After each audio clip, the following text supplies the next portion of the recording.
So Wyatt Hoffman to start things off in the top of the first, the second baseman, hitting .289 on the season. He was 3 for 6 yesterday against the Harbor Hawks when YD had 16 hits as a team. They won by 10 runs. And the left-hander making his third start of the season for the Harbor Hawks. First pitch misses low and outside to Wyatt Hoffman for ball one.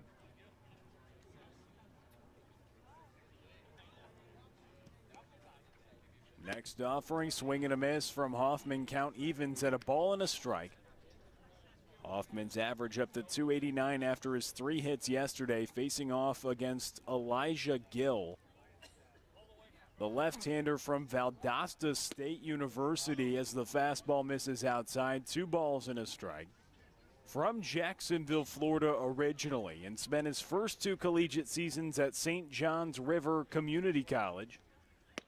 And breaky ball in there for strike 2. Hoffman watched it. Count evens back up at 2 balls and 2 strikes, but spent 2 seasons at the junior college level, St. John's River Community College, and then transferred to East Carolina for the 2020 campaign. The 2-2 misses low. Count is now full at 3 balls and 2 strikes. He was at East Carolina, just pitched in 4 games in 2020, but then transferred to Valdosta State, where he threw 71 2/3 innings over 13 starts, went 2-5 with a 4.77 ERA.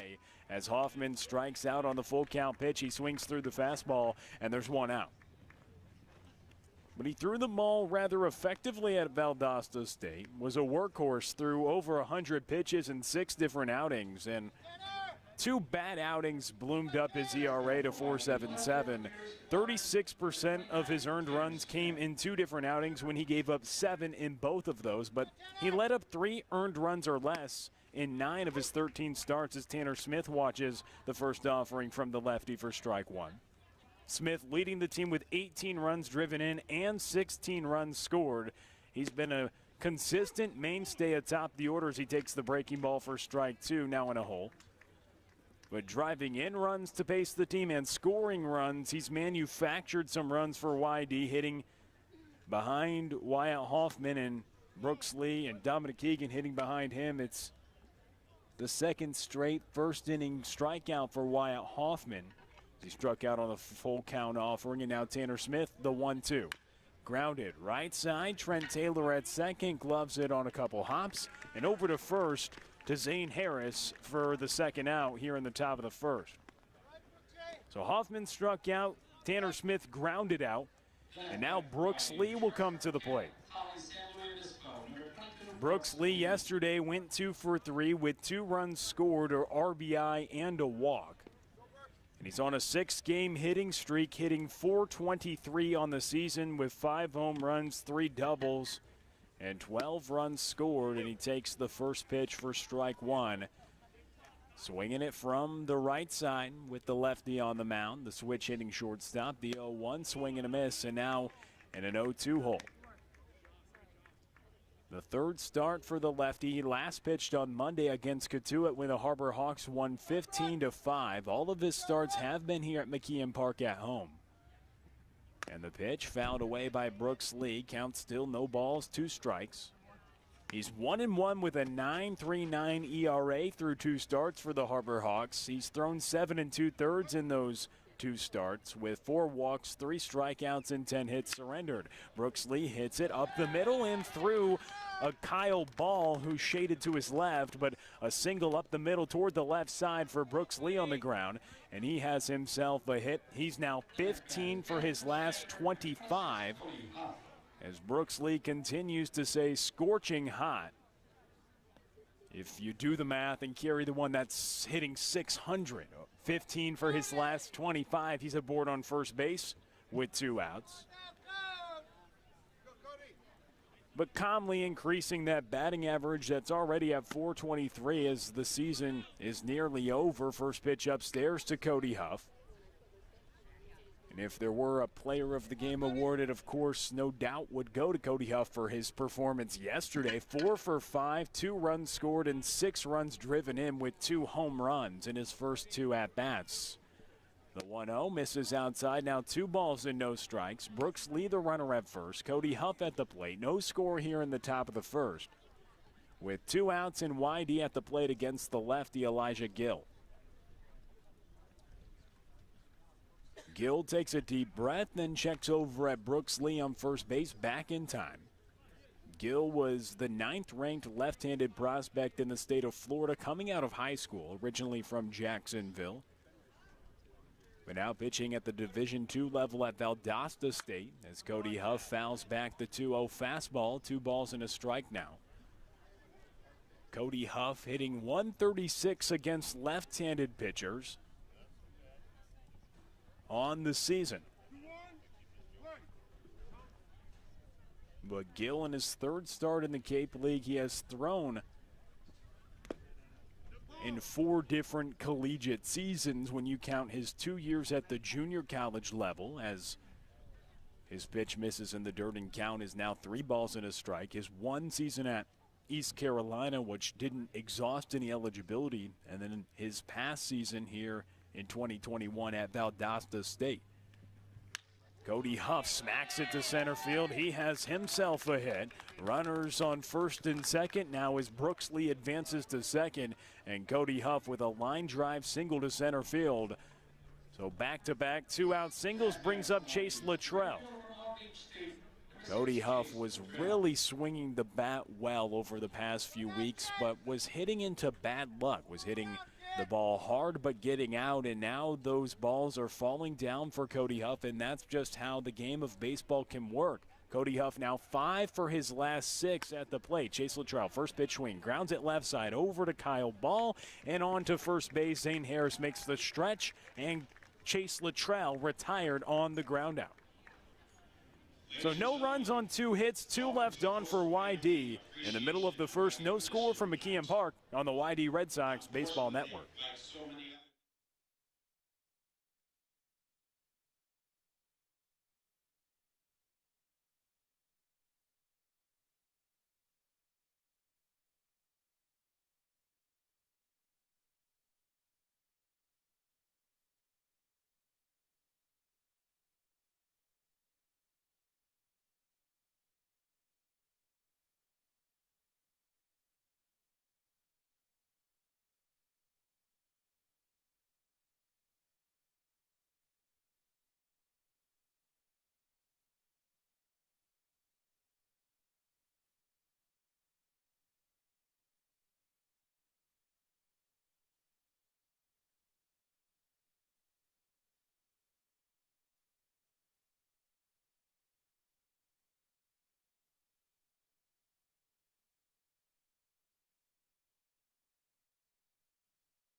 Back with you on the YD Red Sox Baseball Network. No score here in the bottom of the first.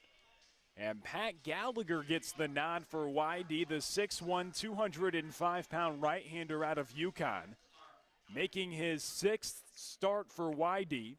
1 win, no losses in those 5 previous starts, with 19 1/3 tossed, 29 strikeouts to 9 walks, and 21 hits allowed. He's coming off just a 2-inning outing against Brewster as the first pitch misses inside to Clark Elliott atop the Harbor Hawks order. And the center fielder hitting .342 on the season. Leads the team with 17 runs scored, and he's only played in 21 games, one of the best hitters in the league.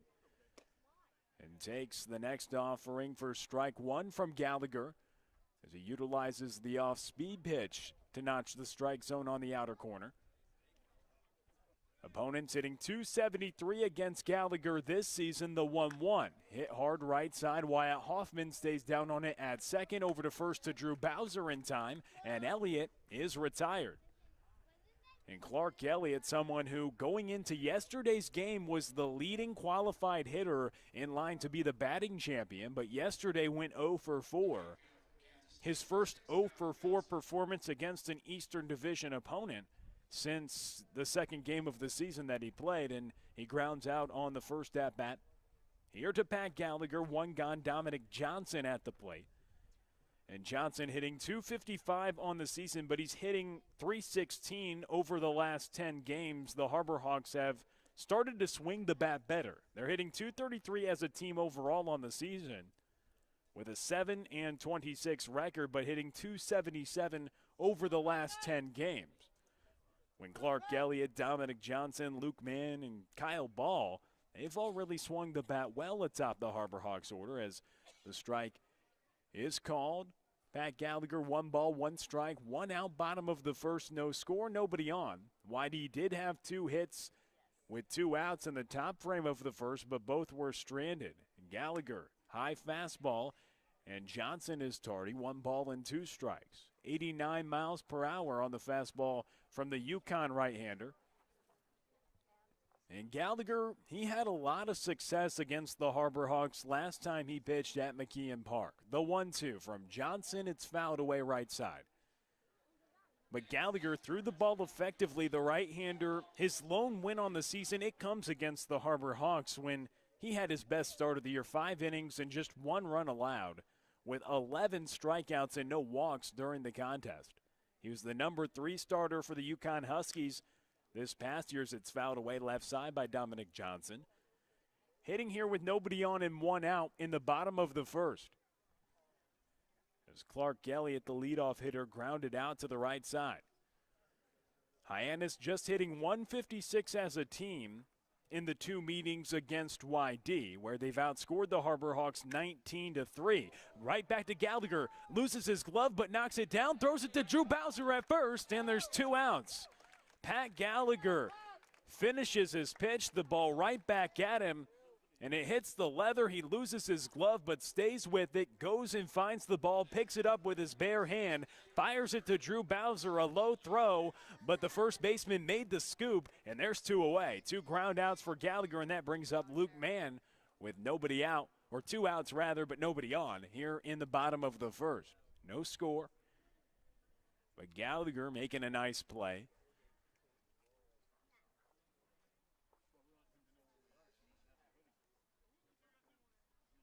2 outs after the ground ball went right back to the right-handed pitcher, Pat Gallagher. That brings up Luke Mann, hitting .283 on the season, leading the team with 4 home runs and 24 runs driven in.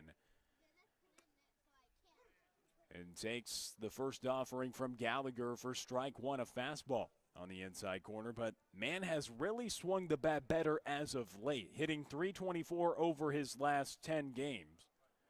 And fouls back the next offering now in an 0-2 hole with 2 outs. And nobody on in the bottom of the first, no score. Just 4 games left in the season, which will have the final regular season game on Wednesday. With Gallagher working here against Luke Mann. 24 runs driven in over the past 19 games. He's really turned it on in the month of July, hitting .316. He hit for the Harbor Hawks, but now you flip the page to a new month and trying to finish strong here in the Cape League as it's the first day of August. No balls and 2 strikes, 2 outs, nobody on, bottom of the first. Gallagher working here to Luke Mann. Out of the wind, the pitch, and it misses low on the breaking ball, but not a bad 0-2 offering. That's where he wanted to place it. As Cody Huff trying to get Luke Mann fishing, but didn't offer.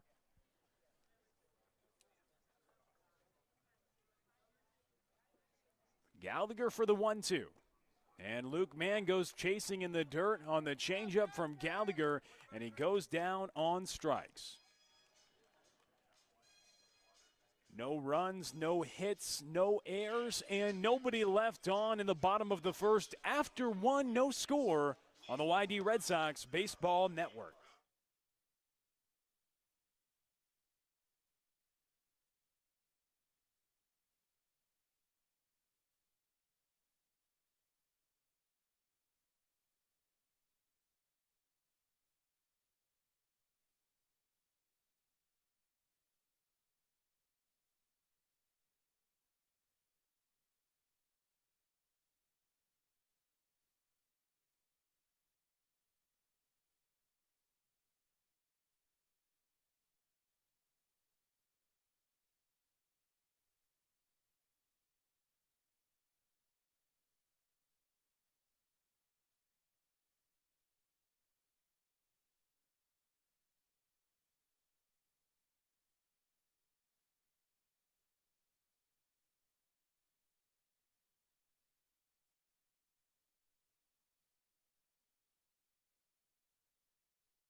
Top of the second, no score here from McKeon Park. YD to the plate here in the top of the second inning. Drew Bowser, Zach Liu, and Daniel Rivera due up for the Red Sox. No score here in the top of the second. And the first pitch misses low and outside to Drew Bowser, hitting 185 on the season, playing first base today out of Stanford. Pitch upstairs, 2 balls and no strikes, hitting 167 on the season against left-handed pitchers as the southpaw falls behind. Gill out of the wind, the 2-0 pitch misses low and away. Now 3 balls and no strikes to begin the second inning.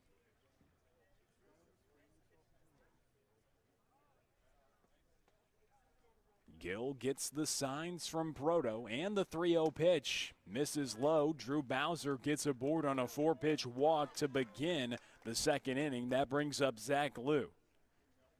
The rest of the schedule for the Red Sox, so they've got this contest right now against the Harbor Hawks.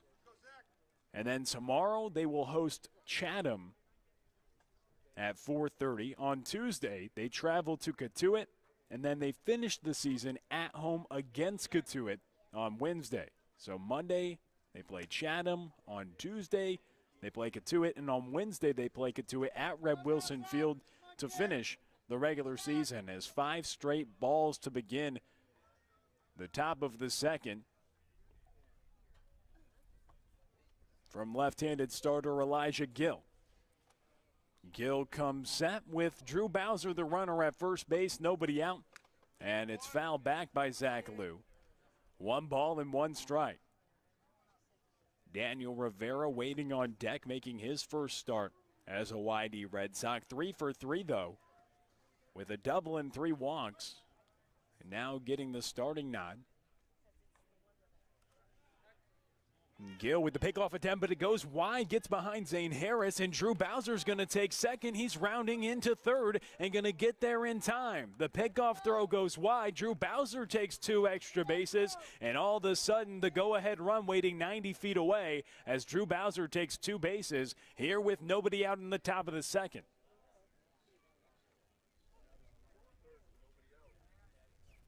In 2 prior appearances for the lefty Elijah Gill, he walked 5 hitters and just had 4 strikeouts.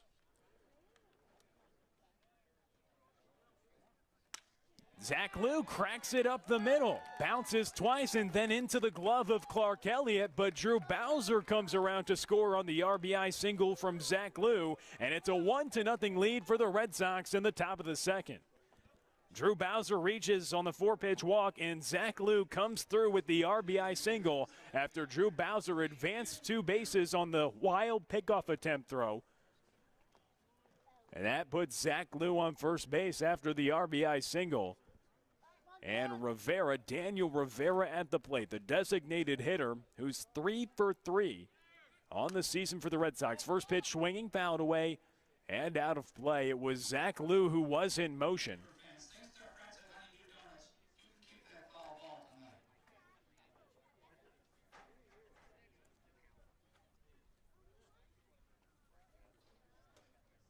Daniel Rivera, Southern New Hampshire Division II University.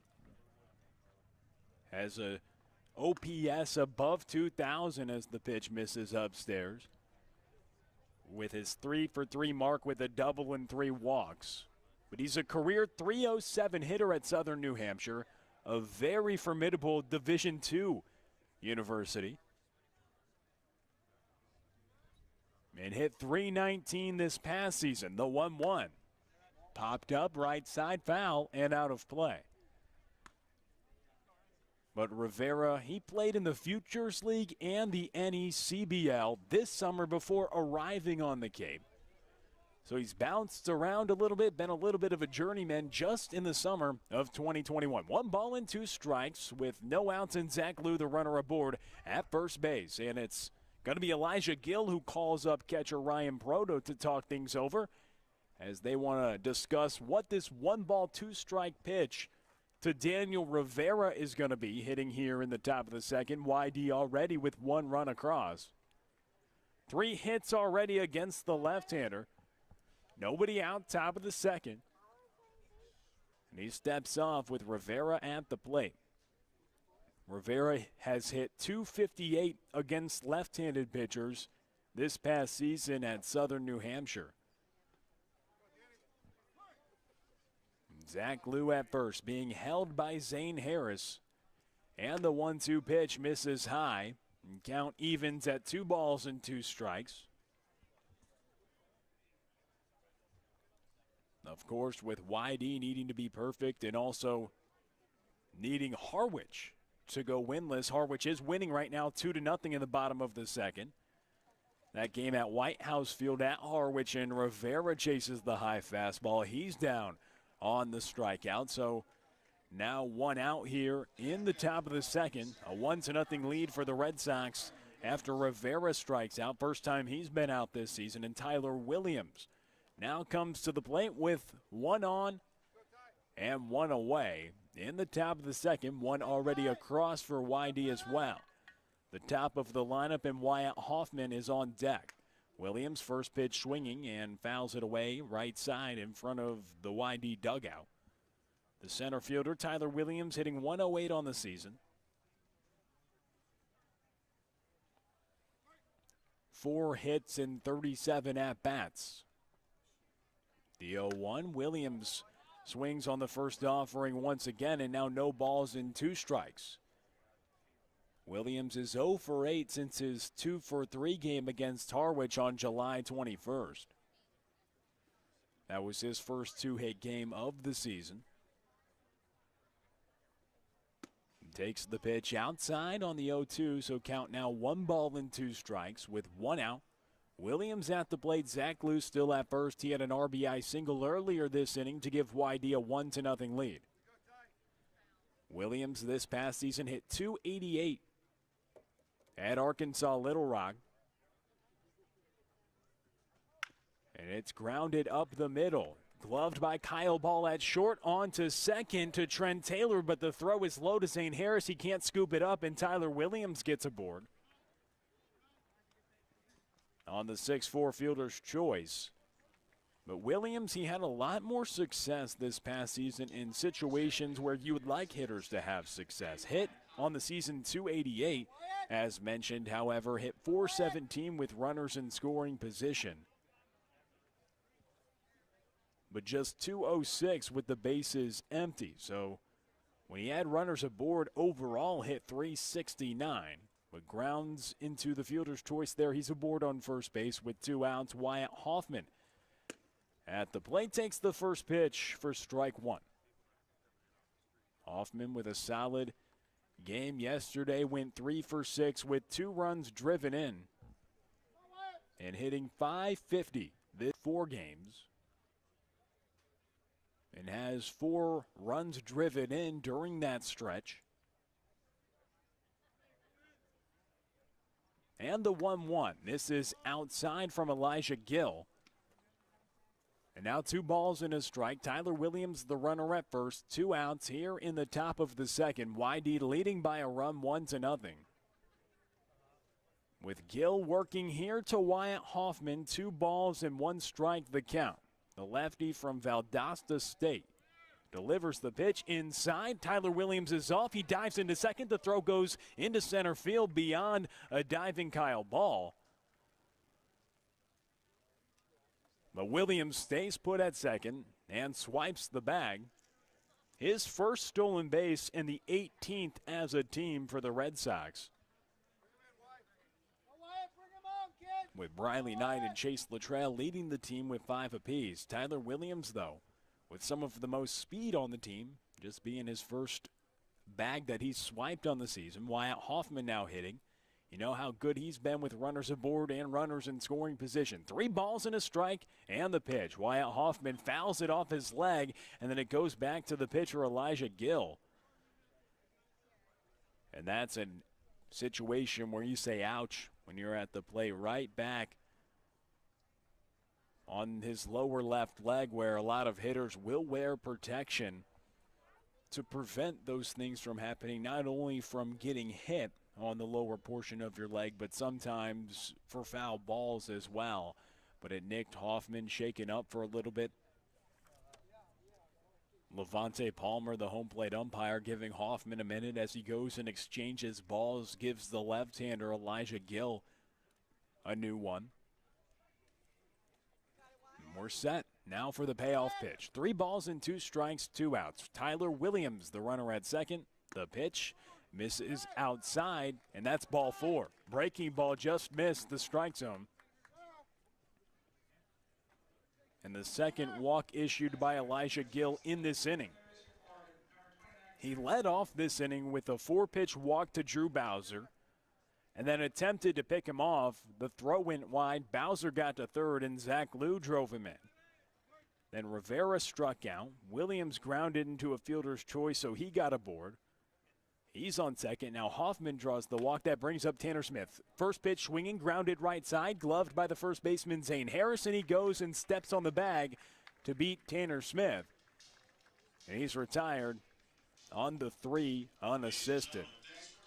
So in the middle of the second, a 1-0 lead for the Red Sox. 1 run comes for the Red Sox on 1 hit in the frame and 2 runners left on the base paths. We send it to the bottom of the second, a 1-0 lead for YD on the YD Red Sox Baseball Network.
Back with you on the YD Red Sox Baseball Network. Bottom of the second, a 1-0 lead for the Red Sox. That gives Pat Gallagher a slim cushion. He set down the side in order in the bottom of the first, back for his second frame of work.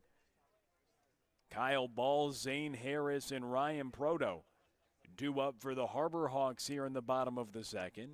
The first pitch from Pat Gallagher nicks the inside corner for strike 1 to Kyle Ball, hitting .223 on the season, but hitting .333 over the last 10 games for Hyannis. And the 0-1 from Pat Gallagher misses low. So count evens at a ball and a strike. Is the UConn right-hander in his likely final start of the season. See how well he can fill up the strike zone, as he did at a very effective rate with 11 strikeouts and no walks last time he pitched here at McKeon Park. As the 1-1 misses low. Here comes the 2-1. Grounded right side. Wyatt Hoffman backhands it, makes the throw on the move. Drew Bowser with the stretch. And it's a ground out. Nifty play made by Wyatt Hoffman. He ranges over to his right with the backhand, makes the throw on the move over to Drew Bowser. And it's Ball who's retired. 4 straight retired for Pat Gallagher to begin his outing. And now he faces Zane Harris. Zane Harris hitting .220 on the season. He's 6'5", 260. Swinging it from the left side, playing first base today for the Harbor Hawks. And Kyle Ball, who grounded out to begin this frame, riding a 14-game hitting streak coming into this contest. And the second offering fouled away left side. Count even at 1 ball and 1 strike. Zane Harris from Wright State, one of the heaviest position players in the league at 260 pounds. Went 0 for 1 yesterday as a pinch hitter and swings through the next offering. Got a confirmation, the heaviest position player in the league with 1 ball and 2 strikes from my good buddy Brad Klein. As Pat Gallagher looks into Cody Huff for the sign, the 1-2. Misses upstairs and away. Count evens at 2 balls and 2 strikes. But went 0 for 1 yesterday as a pinch hitter, which snapped a 7-game strikeout streak. But hits .376 against right-handed pitchers throughout his career. Has really hit against righties, swinging it from the left side at an effective rate as he fouls the pitch back 90 miles per hour on the gun from Pat Gallagher. When you go through the end of a summer after really working in bulk at a season, like Pat Gallagher did, was the number 3 starter for the Huskies for much of the 2021 campaign. Swing and a miss on an off-speed pitch. Gallagher pulled the string and got Harris out in front of the changeup. So now there's 2 outs. But about Gallagher, he logged 52 2/3 innings at UConn, and he's exceeded 20 innings now for the Red Sox. As he's collected 5 outs, he's gone 5 up, 5 down to begin his frame, or begin his start here against the Harbor Hawks. And first pitch taken for strike 1 with Ryan Proto, the Harbor Hawks catcher, at the plate, hitting here with 2 outs. And nobody on in the bottom of the second, YD leading 1-0. Pitch misses low and inside, but with Gallagher going 5-2 in 14 appearances with 10 starts, he came out of the bullpen at some points during the season, but then was slabbed as their number 3 starter after having a lot of success. And you look at some starters who get so much work during the spring season, then you couple that with the innings that are pitched in the summer. A lot of college coaches and teams across the country like to monitor how much work their arm's going to have throughout the duration of a calendar year. And of course, with Ryan Proto at the plate, fouling it back right side, count evens at 2 balls, 2 strikes, and 2 outs. A lot of that after summer baseball, it ramps back up to fall baseball, where the players will still be throwing, competing on the mound, and developing and still pitching and putting work on their arm. The 2-2 got Proto swinging upstairs, and Gallagher with a fine start to his outing here. 3 strikeouts and 6 up, 6 down for the righty through 2. YD leads 1-0 as we send it to the 3rd on the YD Red Sox Baseball Network.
Back with you on the YD Red Sox Baseball Network. It's the top of the third.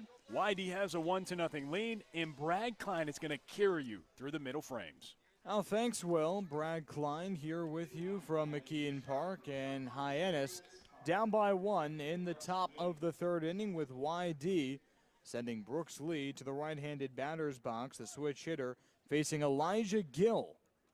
And the lefty deals fastball on the inside corner, strike 1. Well, Lee already has a single under his belt, a 2-strike single in the first inning. Ended up being shredded. That one is clocked to deep center field. Back on the track is Elliott, and one hops the wall. Lee rounds first. He's on his way to second. It's a leadoff double for Brooks Lee, and YD is in business in the top of the third. So Lee continues to rake. He's 16 for his last 26, and that stretch dating back to the end of his 0 for 9. By the way, if you're curious, 16 over 26, 616.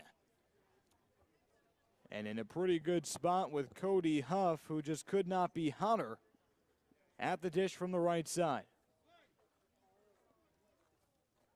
The Stanford product had 6 RBIs yesterday against Hyannis in a 12-2 win. Ground ball left side. The third baseman Greer gloves it and fires across the diamond in time for out number 1. Zane Harris, the first baseman, had to come off the bag a little bit and apply a tag on Cody Huff.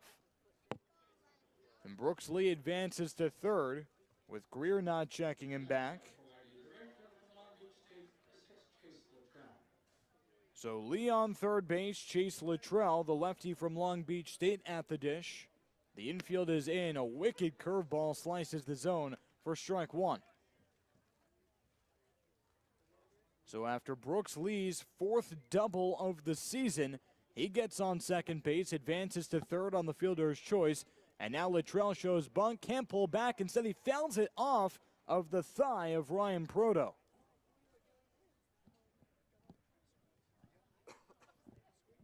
So Proto has to take a couple of beats.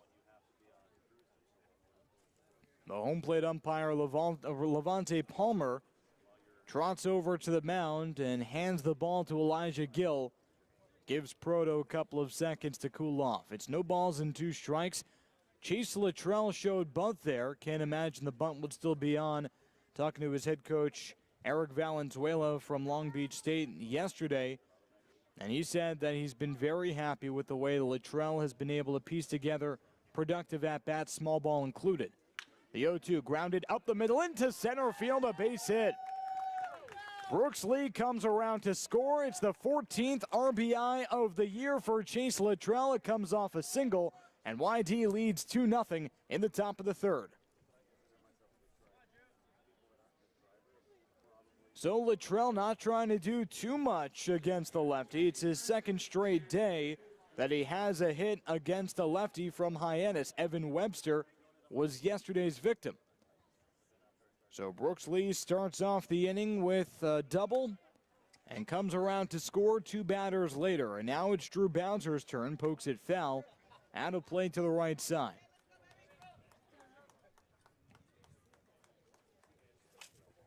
Luttrell on first base after his RBI single. No balls and 1 strike with 1 out for Drew Bowser.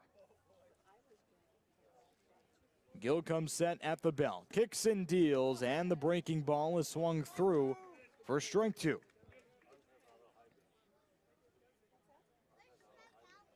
The first run of the day came on an RBI single by Zach Liu in the second.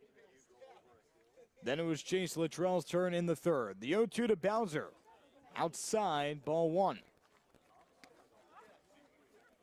Bowser walked on 4 pitches in the second inning. He was the run that came around to score on Zach Liu's single, but that was just 1 batter later, thanks to a wide pickoff attempt of Bowser on first base, putting Bowser on third. And the 1-2. Fastball is on the inside corner. Strike 3 called, and Bowser knew it. Before Levante Palmer, the home plate umpire, could even cue that lawnmower, Bowser was halfway back to the dugout. 2 away for Zach Liu. That's the third strikeout of the day for Elijah Gill. And Zach Lou swinging from the right side from Cal State Fullerton, like I mentioned, had the RBI single in the second and a balk. Elijah Gill working from the stretch, came set and then lifted his hands, came set again.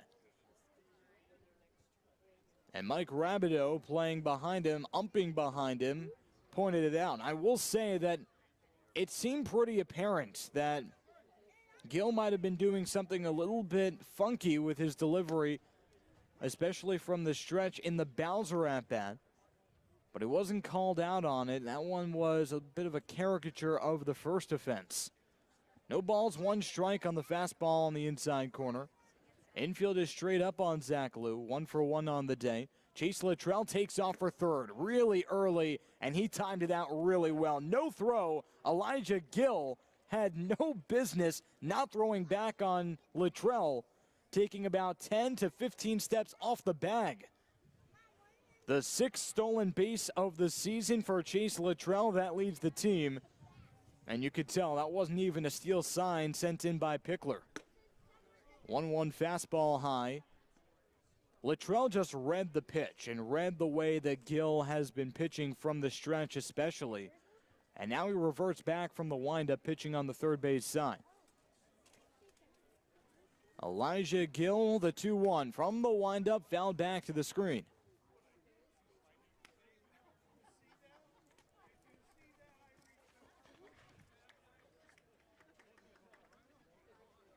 So Zach Lou's RBI single, his first RBI since July the 25th against Brewster. Can he replicate it? The 2-2 misses way inside and pulls Proto way to the left. Up the third base line, his momentum carried him.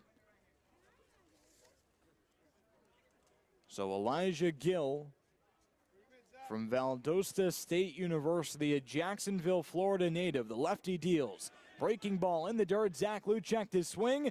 And before Palmer could even check back at first for Jim Fonseca, Zach Lou tapped himself out, saying that he did go around.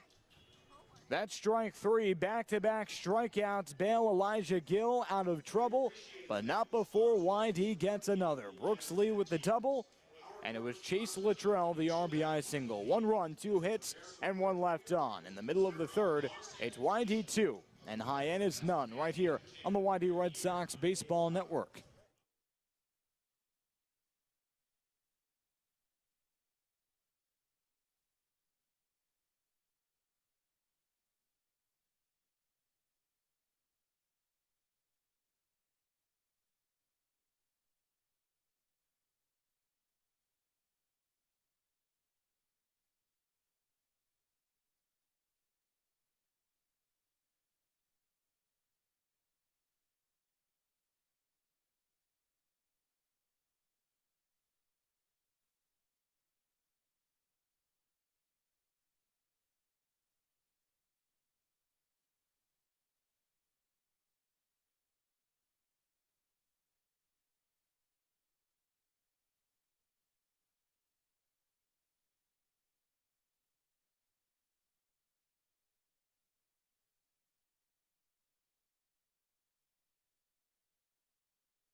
Back here on the YD Red Sox Baseball Network, Brad Klein with you from McKeon Park as YD leads 2-0 in the bottom of the third inning.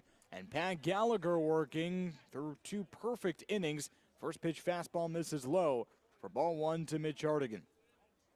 Well, Gallagher having success from McKeon Park, that's really nothing new, as that fastball is clonked down the left field line, slicing foul ground. Tanner Smith on, and he makes the catch 1 step left of the foul line, but 10 steps short of the warning track for out number 1.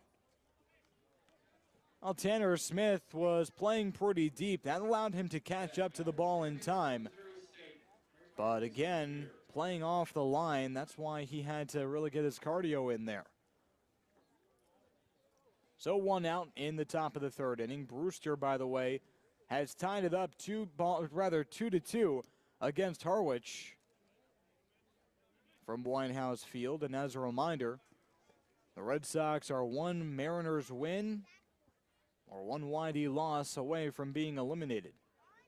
No balls and 1 strike, making no balls and 2 strikes. 2 swings, 2 misses by Mason Greer from Missouri State, the left-handed hitter for Hyannis, with no one on, 1 out. Pat Gallagher is yet to stray away from the windup. Elevated fastball misses high, and he wastes a pitch there.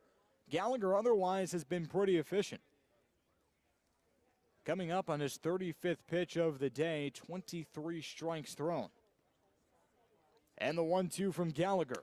Fastball right down the middle. Oh, you bet.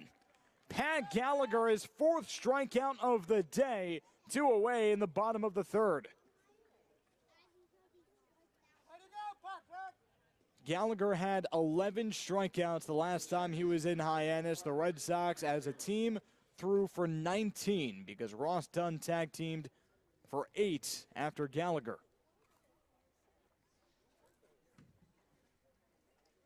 And that was an impressive performance for the Red Sox as Trent Taylor digs in. The right-handed hitter from UCF watches the fastball low, ball 1.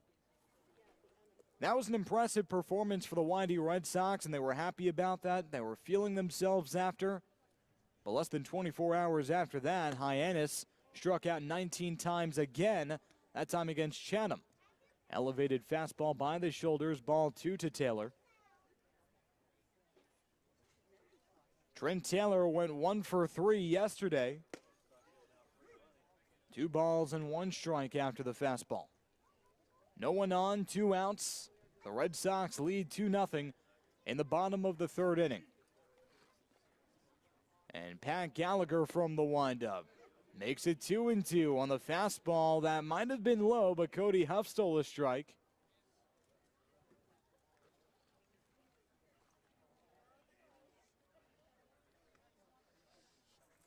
And the 2-2 misses way high.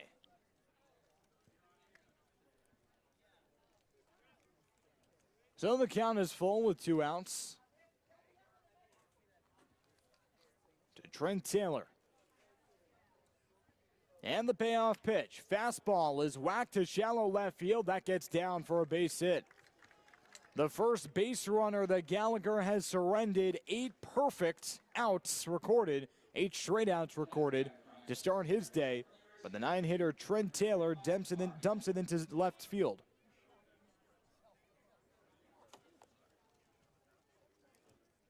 So 2 outs, a runner on first base for the top of the order, Clark Elliott. Grounded out to second his last time up. That came in the first inning. And Elliott, a left-handed hitter from Michigan, is in contention for a batting title. Didn't play a lick of June baseball on the Cape. Came in to the start of July. But since he got here, he's been the best hitter on the Cape. 1 ball, no strikes on the fastball by the ankles. Runner on first, 2 outs. In the bottom of the third, Gallagher from the stretch. Fastball high. And Clark Elliott is the only player in his family to play baseball, and that's pretty much an anomaly. You think about other players on this team. Crew Robinson's father played for the Cardinals. Brooks Lee's father is a coach at Cal Poly. These are baseball families. Wyatt Hoffman's father, Cooperstown, Trevor Hoffman. But Clark Elliott never had that influence. His father and his older brother played football. Of course, Cody Huff as well, with his father being a head scout, a high-level scout in the majors. And plenty of family members playing minor league ball. Breaking ball is in there for strike 1. Elliott never had that influence. That was never really a problem. His father and his older brother played football, but they encouraged him to pursue his own path, and he was always drawn to the mental aspect of baseball. 2 balls and a strike with 2 outs, and a runner on first. He goes, and the breaking ball misses, or rather is taken for strike 2. Doesn't matter. Cody Huff pegs out Taylor at second. Trent Taylor got a late jump and an elevated pitch. Helped Cody Huff do not go in there on the attempt to second base. Pat Gallagher has faced the minimum through 3. And the Red Sox lead 2-0. No runs, 1 hit, and no one left on. The end of 3, 2-0 YD right here on the YD Red Sox Baseball Network.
Top of the 4th inning on the YD Red Sox Baseball Network, and 2-0 the Red Sox lead, with Daniel Rivera leading off for YD, and Elijah Gill, the lefty, is on in his 4th inning of work, has given up 2 runs on 5 hits scattered.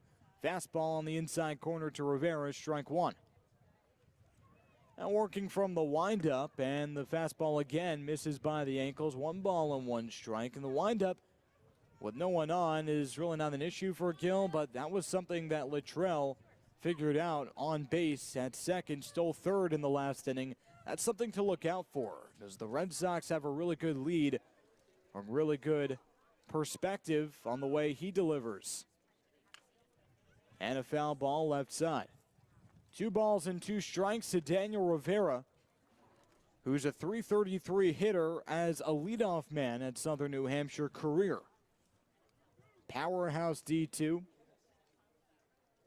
Rivera was retired for the first time as a YD Red Sox, came in the 2nd inning via strikeout. And the chin music fastball taken, 3 balls and 2 strikes, no one on, no one out in the top of the 4th inning, with YD leading 2-0. Payoff pitch, breaking ball, slap left field, base hit. Daniel Rivera with his 4th hit of the season. He's 4 for 5 as a YD Red Sox, a leadoff single for the Southern New Hampshire penman.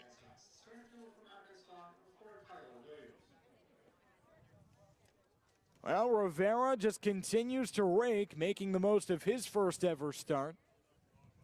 And Elijah Gill forced to go back to the stretch again. The stretch is something that YD had a really good read on in the last frame, and Tyler Williams takes a big hack at a fastball, strike 1. The center fielder from Arkansas Little Rock, a .288 hitter this past year in the collegiate ranks, far from it on the Cape. Fastball inside corner, strike 2. Hitting a .108 in the CCBL, 4 for 37. Rivera takes off for a second. A low pitch, scooped up in the dirt by Proto, but no throw. Daniel Rivera swipes second base, and all of a sudden, the YD bottom of the order manufacturing an RBI opportunity. 1 ball, 2 strikes to Tyler Williams with the top of the order on deck. And Williams pops it foul, right side, slicing foul into the 2nd row. So Elijah Gill in a bit of a sticky situation. You'd have to think that this out on Tyler Williams would be paramount. After Rivera's first stolen bag of the year, he's on second base, and Williams cracks it foul over to the Hyannis dugout. That might have been the hardest hit ball we've seen from Williams all year. Only problem was it was about 15 feet foul. So 1 ball and 2 strikes. There is some life in the Williams bat. In the top of the 4th inning with the Red Sox leading 2-0. And the pitch waved at innocently, strike 3. The bat speed drops. The walk back to the dugout continues as Tyler Williams is retired via strikeout for the 16th time this season. And the 5th strikeout of the day for Elijah Gill. So here's Wyatt Hoffman. With 1 out and a runner on second base, might be your first choice if you're Scott Pickler, who to have in this situation, hitting .455 with runners in scoring position. And a fastball on the inside corner, strike 1. Now Hoffman also hitting .214 against lefties.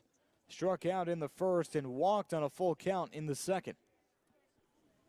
No balls and a strike. Elijah Gill working from the stretch, comes set at the belt and deals. And a fastball nicks Hoffman on the elbow guard. Turned around to try to avoid it, but he knew he was probably going to absorb some contact. And you can tell when the right-handed hitter kind of turned away to his right shoulder, he was wincing before the pitch even came in, bracing for impact. So 2 free passes for Wyatt Hoffman in his last 2 plate appearances. Runners on first and second, 1 out for Tanner Smith.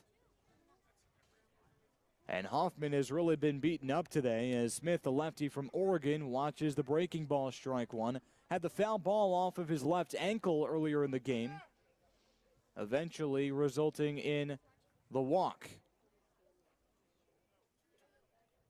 So runners on first and second for the Red Sox, and Smith pokes it left field. That's slicing fair. Down the left field line, it goes to the Hyannis dugout. 1 run comes around to score. Hoffman digging down the third base line. He's standing up as a scorer as well.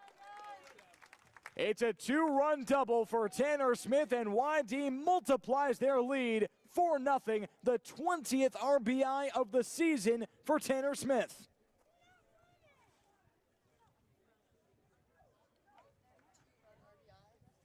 Smith continues to rake, and the Red Sox continue to do their job in a big spot in Hyannis, big spot for Harwich too. Bases loaded for the Mariners, bottom of the 4th across town. And they're tied at 2 apiece with the first place Brewster Whitecaps.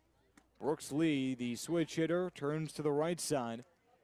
And Brock Wilkin, by the way, at the plate. That's exactly who the Mariners want in one of the biggest at-bats of the year for them. Now remember, 1 Mariners win and 1 Red Sox loss ends it for YD as Brooks Lee finds himself in a 1-ball, 1-strike count with a loud foul ball down the right field line, about 300 feet foul.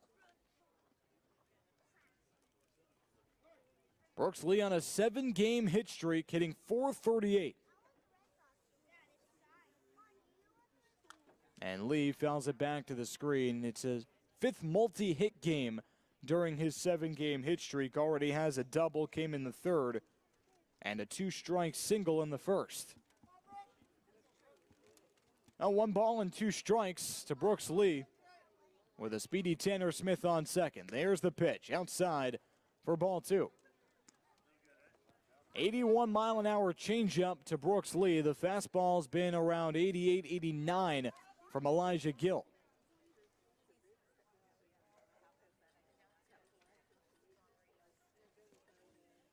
And the pitch to Lee. Misses low for ball 3. That was a close one. Another changeup to the All-American from Cal Poly. And by the way, Harwich has just taken a lead. It's now 4-2 for the Mariners. Here's the payoff pitch. Fastball inside, or rather on the inside corner. Strike 3 called. So Brooks Lee looked like he was flinching towards first, thinking he was on base for the 3rd straight time. The home plate umpire, Levante Palmer, says otherwise. The sixth strikeout of the day for Elijah Gill, the second of the inning. 2 outs, that's the good news for Gill. The bad news is he's already given up 2 runs in this inning. And YD leads 4-0. Mr. RBI at the plate. Curveball for strike 1. Cody Huff had 6 RBIs 24 hours ago across town on the campus of Dennis Yarmouth High School against Hyannis. No balls and 1 strike after the 12-6 curveball. Tanner Smith on second base. And Huff, line drive center field right to Clark Elliott, though. He makes the catch 6 inches over his head. Side retired. But YD adds 2 runs on 2 hits with 1 left on in the middle of the 4th. It's the Red Sox 4 and the Harbor Hawks 0 right here on the YD Red Sox Baseball Network.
Well, the good news for Hyannis, 1, 2, and 3 due up in the bottom of the 4th inning. The bad news is they're down 4-0, and Pat Gallagher is cruising here in the bottom of the 4th. 29 strikes and 16 balls thrown for the UConn righty. Gallagher from the windup. First pitch breaking ball, grounded right side. Hoffman fields it and throws it over the first in time. Clark Elliott is retired on 1 pitch. Out-of-town scores driven by Curry College, and the main one that really matters for the Red Sox, Harwich up 6-2 in the bottom of the 4th inning. 1 Mariners win. That eliminates the Red Sox from playoff contention.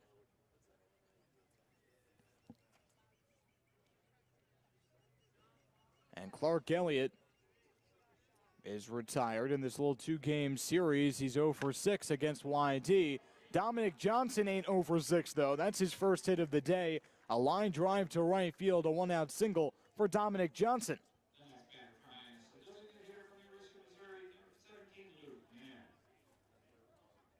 So a ground out and a single puts a runner on first with 1 out for Luke Mann. Struck out swinging in the first inning.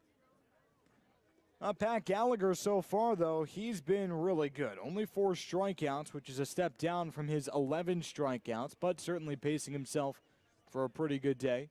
11 strikeouts in his last time out at McKeon Park. The lefty Luke Mann digs in and drills one to deep right field. Forget about it. Watch it go, big fella. Luke Mann cuts the deficit in half. It's 4-2 YD after the long ball for Luke Mann.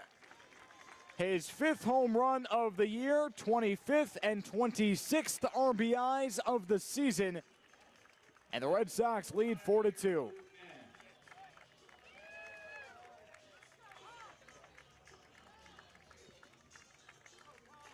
5 home runs, 26 RBIs for a man, both leading the team for Hyannis. And one swing for a man puts 2 on the board in the bottom of the 4th for the Harbor Hawks.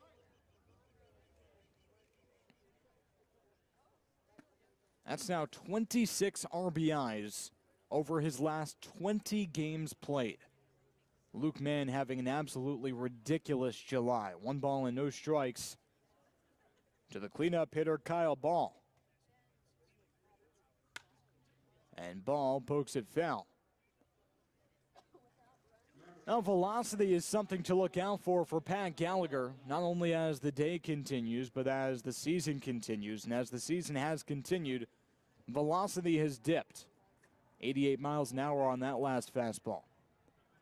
And the 1-1, breaking ball, grounded sharply to the left side. Brooksley dives to his left and fires in time for the second out. Brooksley, an absolute magician, and robs Kyle Ball of a single.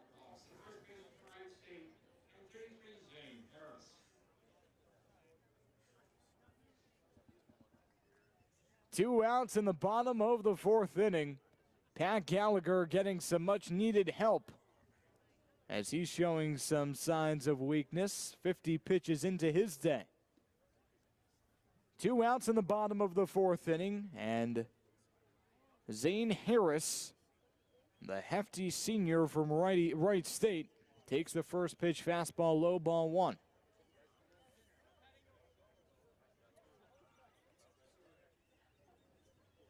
Zane Harris, the heaviest position player in the CCBL, 260 pounds, standing at 6'5".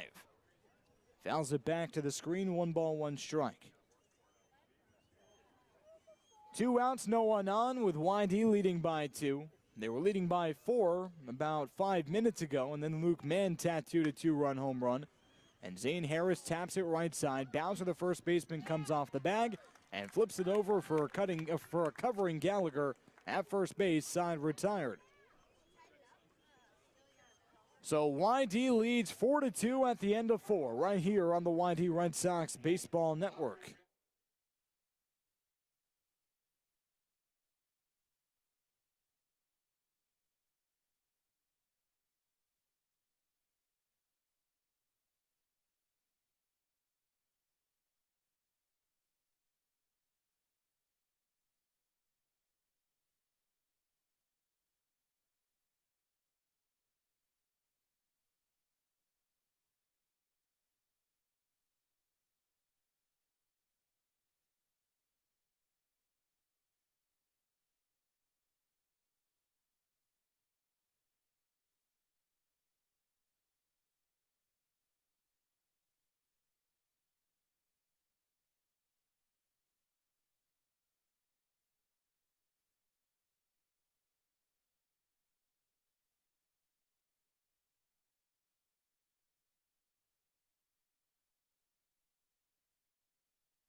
Top of the 5th inning on the YD Red Sox Baseball Network. Brian Klein with you from McKeon Park, and the Red Sox in the driver's seat, up 4-2, and a new pitcher on the mound.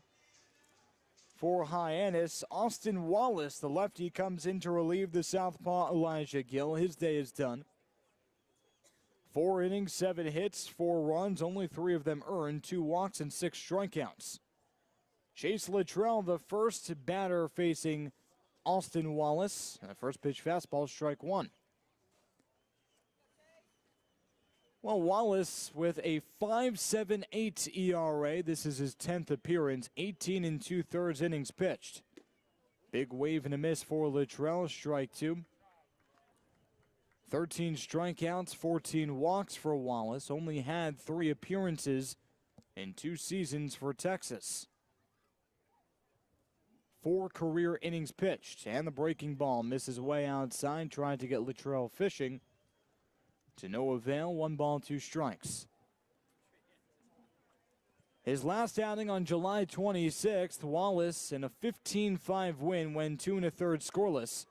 And Luttrell fouls it off of his right ankle on the fastball.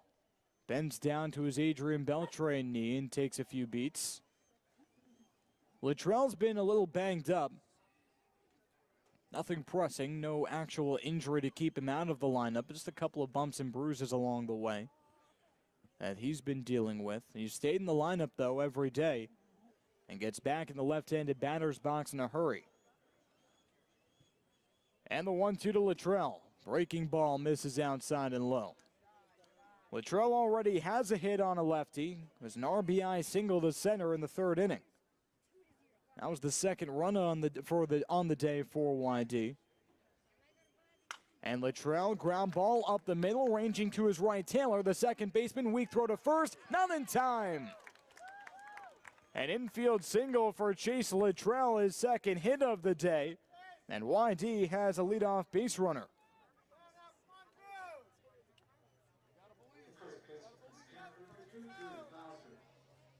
And for the Red Sox, that is their 4th straight leadoff base runner.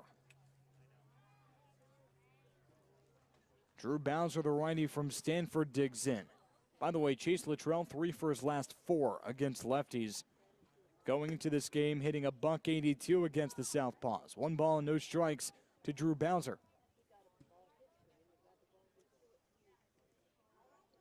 Bowser walked in the 2nd inning, struck out looking his last time up. Austin Wallace working from the stretch, comes set by his zipper and deals. And the fastball poked foul out of play. Well, the stretch for the Southpaw Hughes, or rather Elijah Gill,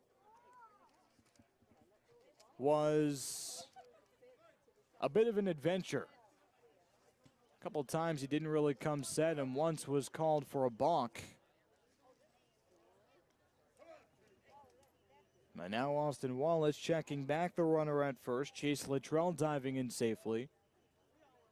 And Wallace has a much more methodical approach from the stretch as Luttrell dives back safely again. Zach Liu waiting on deck with 1 runner on first and no one out. Top of the 5th inning, the Red Sox lead 4-2. Runner goes. Drew Bowser waves at the pitch for strike 2. The throw over. Luttrell dives in safely. Ryan Proto with a weak throw never had a chance on Chase Luttrell. That's the 2nd swipe of the day for Chase. And he leads the team with stolen bases. 7. 1 ball, 2 strikes to Drew Bowser, who inherits an RBI chance.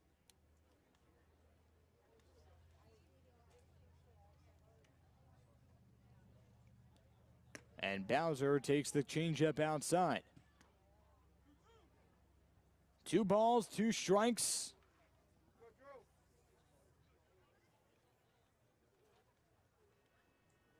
With no one out and a runner on second base. Wallace deals. Fastball got Bowser swinging. Right down the middle, and Bowser with a deep exhale of disappointment after that one. Middle, that was his pitch to hit, and he just missed. 1 away, a runner on second base for Zach Liu. Austin Wallace, the lefty from Texas, getting it done. His father was a walk-on at Texas from 86 to 87, Danny Wallace, and his mother, Julie, threw discus at Baylor, so a Big 12 family. And a changeup outside. 1 ball, no strikes.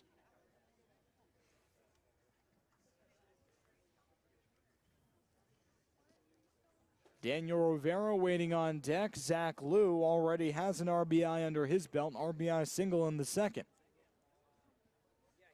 And Luttrell shifts over towards second with Austin Wallace stepping off. The 1-0 to Liu, taken at the knees, strike 1. 1 ball and 1 strike to Zach Liu, with Luttrell on second base after his infield single and a stolen base, his second of the day. Luttrell thinking about third.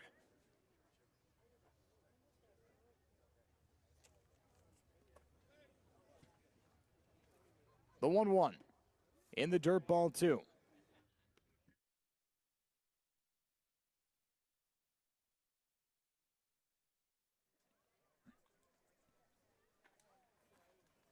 Two balls and a strike. Zach Liu, the righty from Cal State Fullerton, and the pitch. Misses inside. 3 balls and a strike. So all of a sudden, Austin Wallace looks like he might be having some command issues. 15 pitches in, has only thrown 8 strikes. The 3-1 to Liu. Luttrell takes off for third, and it's a base hit into left field. Luttrell rounds third. He's on his way home. The second RBI single of the day for Zach Liu with 1 out in the top of the 5th. Wide he leads 5-2. That was a great play because Chase Luttrell running for third had the third baseman Mason Greer covering the bag, and that caused him to be way too far from the ground ball by Liu to even have a chance at that play. And it was good base running from the get-go today by Chase Luttrell. When you look at Luttrell, 7 stolen bases on the season to lead the team, 2 today. But the interesting note about that, as we talked to his head coach yesterday from Long Beach State, that's not something that Coach Valenzuela is really accustomed to. Had 9 stolen bases in 108 games in his career over a 3-year span at Long Beach State, but he has 7 this summer, and he's dropped down the bunts, refining those marks under the direction of Scott Pickler, and it scored a run. Daniel Rivera fouled off the fastball on the first pitch and then watched the fastball at the knees, so now it's no balls and 2 strikes. With 1 out, Zach Liu on first base, basking in the glory of his second RBI single.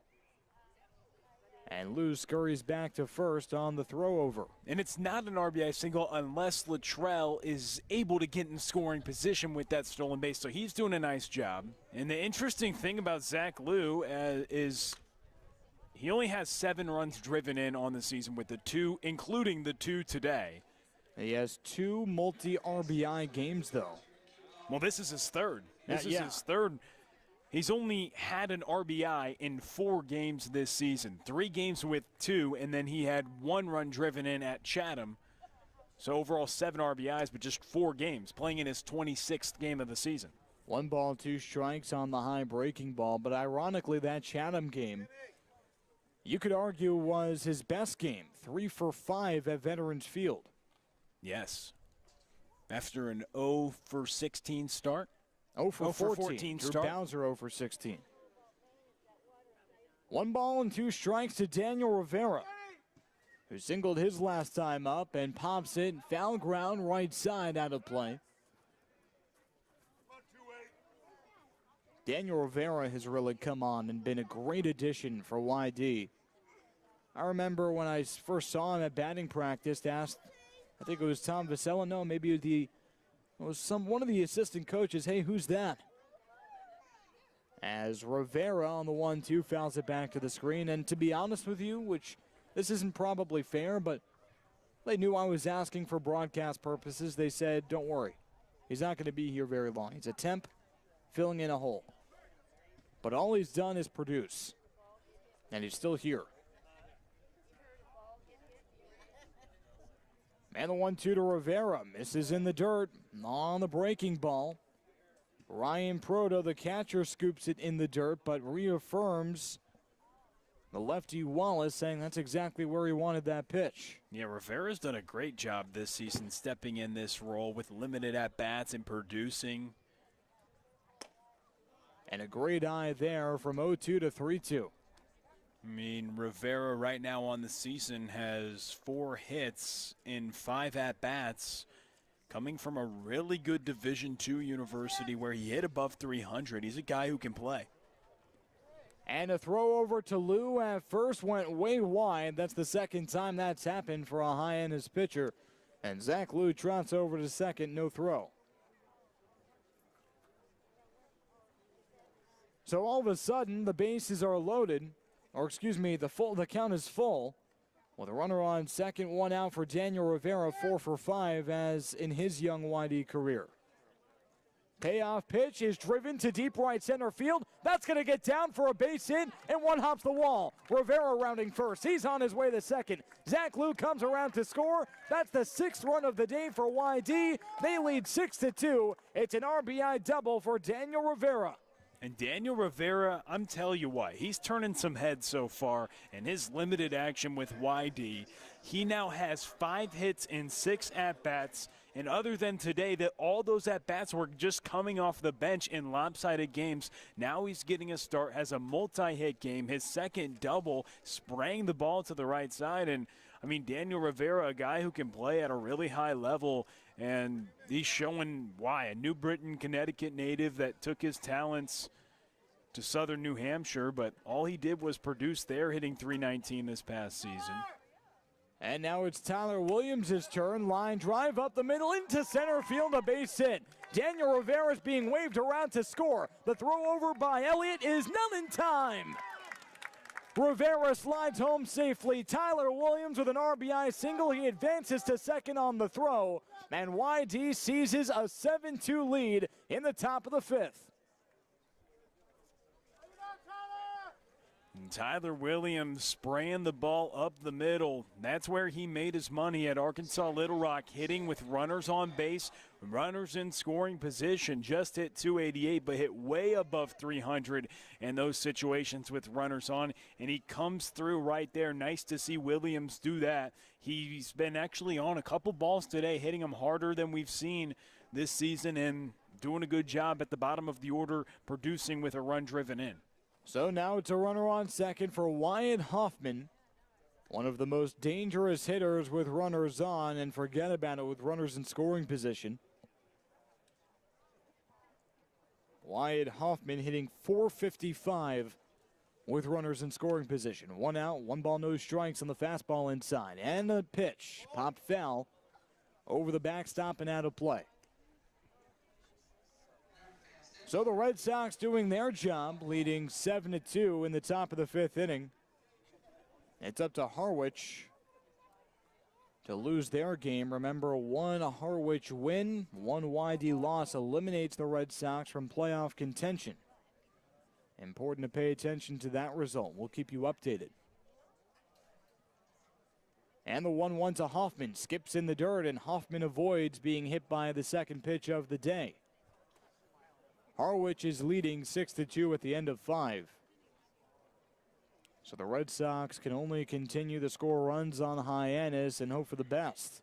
The first RBI of the season, though, for Tyler Williams. Nice to see him. Williams turns on the burners. He trots home to score. Ryan Proto's throw skips under the mid of Mason Greer and the speedy Tyler Williams. A YD8 and Hyannis 2, still only 1 out in the top of the 5th. Wyatt Hoffman, bases empty, drills one down the left field line and fell.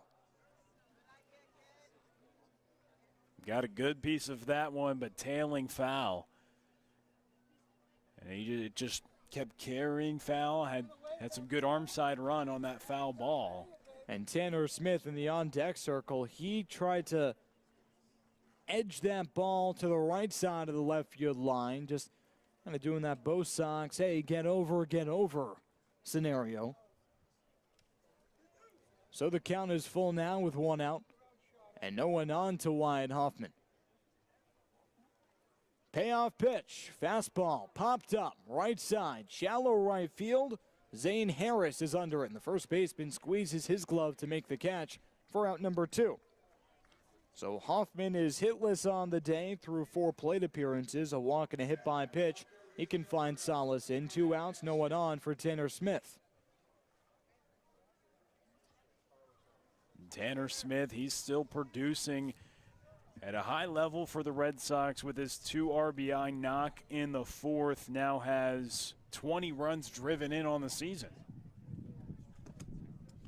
RBI double, 2-run double his last time up. 1 ball, no strikes on the 82-mile-an-hour changeup that missed way outside. That was his 5th double of the season. And fouls it off his ankle. Very little pain there. 1 ball, 1 strike. And at Oregon, he was known for the doubles. That was a big reason why he was named 3rd-team All-American. Yes, sir, a 3rd-team All-American. He hit .324, but he had 24 doubles, led the Pac-12, and he was 4th in the country with the doubles. Breaking ball he thought better of. It misses low. Well, Tanner Smith has probably been, you can make the argument, the most consistent player on the team, right? And Brooks Lee definitely has a case, but he hasn't been here the entire year. So in terms of consistent production, 3.65, he might have the cake, but pops out, foul ground, and the 3rd baseman Mason Greer makes the catch, side retired. But the YD Red Sox tack on 4 more runs on 4 hits and leave no one on. In the middle of the 5th, it's YD 8 and Hyannis 2 right here on the YD Red Sox Baseball Network.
Bottom of the 5th on the YD Red Sox Baseball Network. Pat Gallagher cruising. Ryan Proto. And Hyannis could use it with a lot of ground to make up. Down by 6, 8-2. Yeah, and YD has just dominated the season series against the Harbor Hawks, winning 12-3 yesterday, winning 8-2 right now. Coming into this game, they were outscoring the Harbor Hawks 19-3 in the previous 2 meetings on the season series where YD healthily won both games. And, of course, with YD fighting for the playoffs, you think with them dominating this appearance, this season series so much, with that game rained out against the Harbor Hawks, that seems like it kind of hurts an opportunity for a victory against a struggling ball club. With the no makeups this year, of course, Brad. And that was no secret. I think everyone knew that a rainout against Hyannis is painful compared to a rainout against a Bourne. And even at the time, I think you and I were both saying that could come back to bite YD. 1 ball and 1 strike after the foul ball to Mitch Hardigan. Flew out to left his last time up, but the strikeouts have really been the issue for Hardigan. 33 strikeouts, just 8 walks. That's his worst strikeout to walk ratio in any season as a collegiate hitter. And the breaking ball finds the zone, 1-2. In fact, the last time he played summer ball prior to this year on the Cape was 2019 with the Amsterdam Mohawks in the PGCBL. And he averaged nearly 2 walks per strikeout. Now he's averaging nearly 4 strikeouts, more than 4 strikeouts per walk. And the 1-2, grounded slowly, left side could be 2. Brooksley on to second. The relay from Hoffman is not nearly in time. Hoffman off balance, had to bounce it about 3 times to get to Huff at first. And 1 out with a runner on first base in the bottom of the 5th inning for Mason Greer. Solid play, though, by Brooks Lee to get it over to Wyatt Hoffman as he had to range over to his right. Not going to turn 2 in that situation, but you get the lead runner. And you get an out of the play, which Pat Gallagher's looking for. First pitch swinging on the fastball for Mason Greer. Strike 1, 1 out, runner on first. Some defensive subs that Scott Pickler made with the 8-2 cushion. Cade Hunter comes in to catch, and Cody Huff into play first base, so Drew Bowser's day is done. And so far has thrown 61 pitches, 41 for strikes. The 1-1 to Greer, taken in the dirt. Nice block by Hunter behind the plate. Catcher from Virginia Tech has actually been red hot at the plate. He'll likely get an at-bat or 2.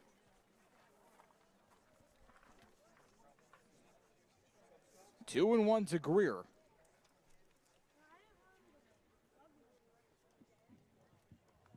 Infield at double play depth. And the line drive right side, batted down by Hoffman, the second baseman. He has no choice but to go to first as Mitch Hardigan advances to second, no throw. It was a line drive that Hoffman had to play on 1 hop, stabbed at it with his left glove hand, and lofted it over to first for a slow running Mason Greer. But a nice play by Hoffman just to keep that ball in the infield. 2 away, a runner on second base for the 9-hitter Trent Taylor. Taylor had the first hit of the day for Hyannis. A single in the 3rd inning, but was later thrown out trying to steal second by Cody Huff. And a pop-up into the infield. Brooks Lee, the shortstop, makes the catch. Behind the mound, side retired. So Hyannis gets no runs on 1 hit and 1 left on. At the end of 5, it's YD 8 and Hyannis 2 right here on the YD Red Sox Baseball Network.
If you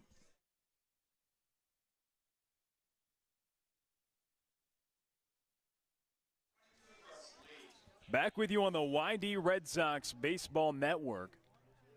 Top of the sixth, an 8-2 lead for YD.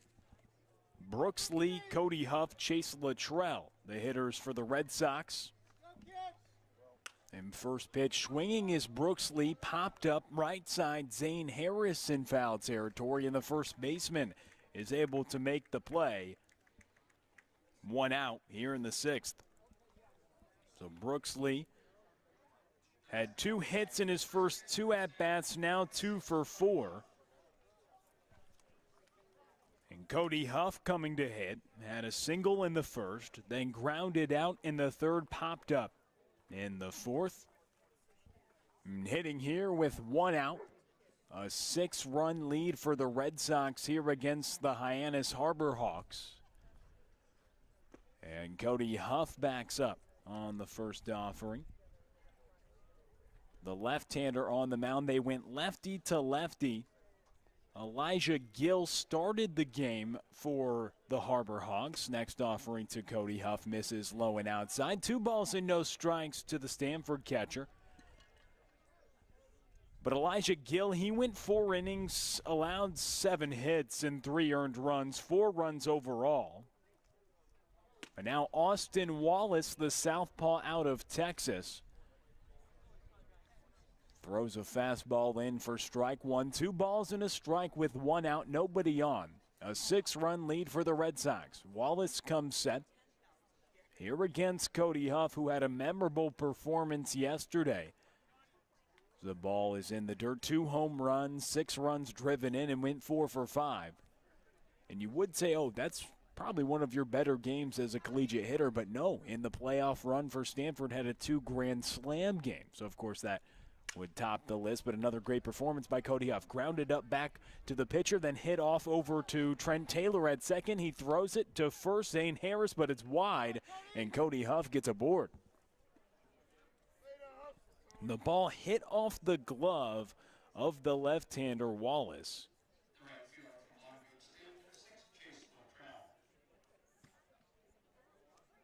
And then Trent Taylor, the second baseman, gathered onto Zane Harris, but nowhere in the vicinity of the first baseman. And Cody Huff is able to get aboard with a single, is the ruling on that play. And Chase Luttrell now to the plate. He's been getting his healthy dose against left-handed pitchers, but had a single yesterday against the lefty and has 2 hits today.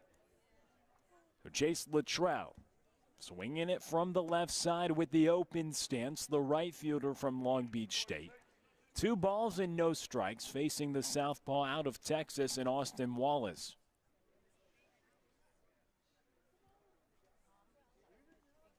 Wallace comes set with Cody Huff at first. The 2-0 to Luttrell as he fouls it away right side. A 6-4 score in the bottom of the 6th at White House Field. Harwich is leading over Brewster. If Harwich wins this contest, that would eliminate the Red Sox from playoff contention. The 2-1 pitch to Chase Luttrell misses upstairs. Now 3 balls and a strike. And Chase Luttrell, 2 stolen bases today. He's been flying around the base paths also with a couple singles. He's 2 for 3. Hitting .221 on the season. And up and in, he gets aboard for the 3rd time today. And he's caused danger when he's been on the base path so far today. 7 stolen bases. Only had 9 in his 3-year career at Long Beach State, but already with 7 this summer.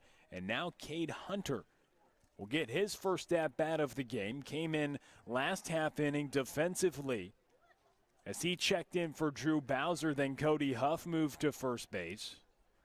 But Cade Hunter has been swinging the bat really well as of late. Put some good swings on the bat yesterday in the absence of Dominic Keegan, who was pulled from the lineup after a hit by pitch. And the first offering from Wallace to Cade Hunter for strike 1.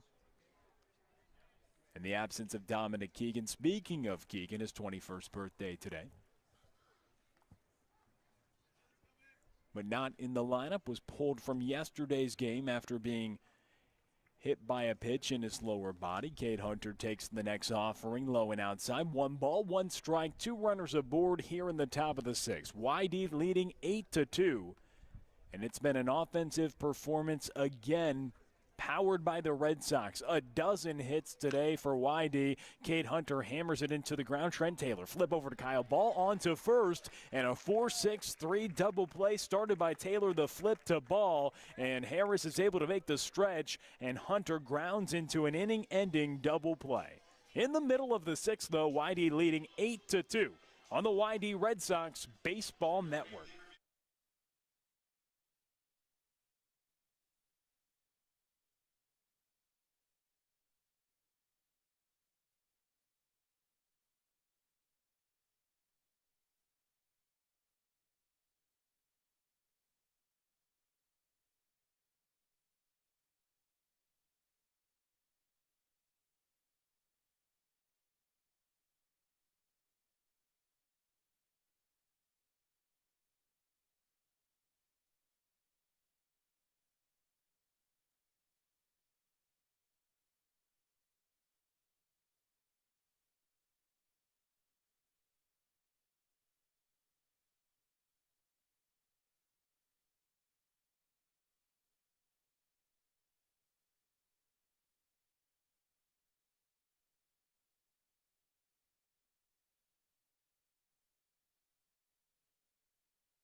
Back with you on the YD Red Sox Baseball Network. Bottom of the 6th, a 6-run lead for YD.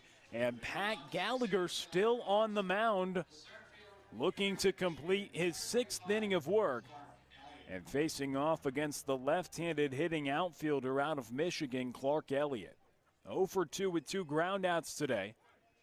Now 0 for 6 over the past 2 games against the Red Sox, and takes the first offering for strike 1 against YD.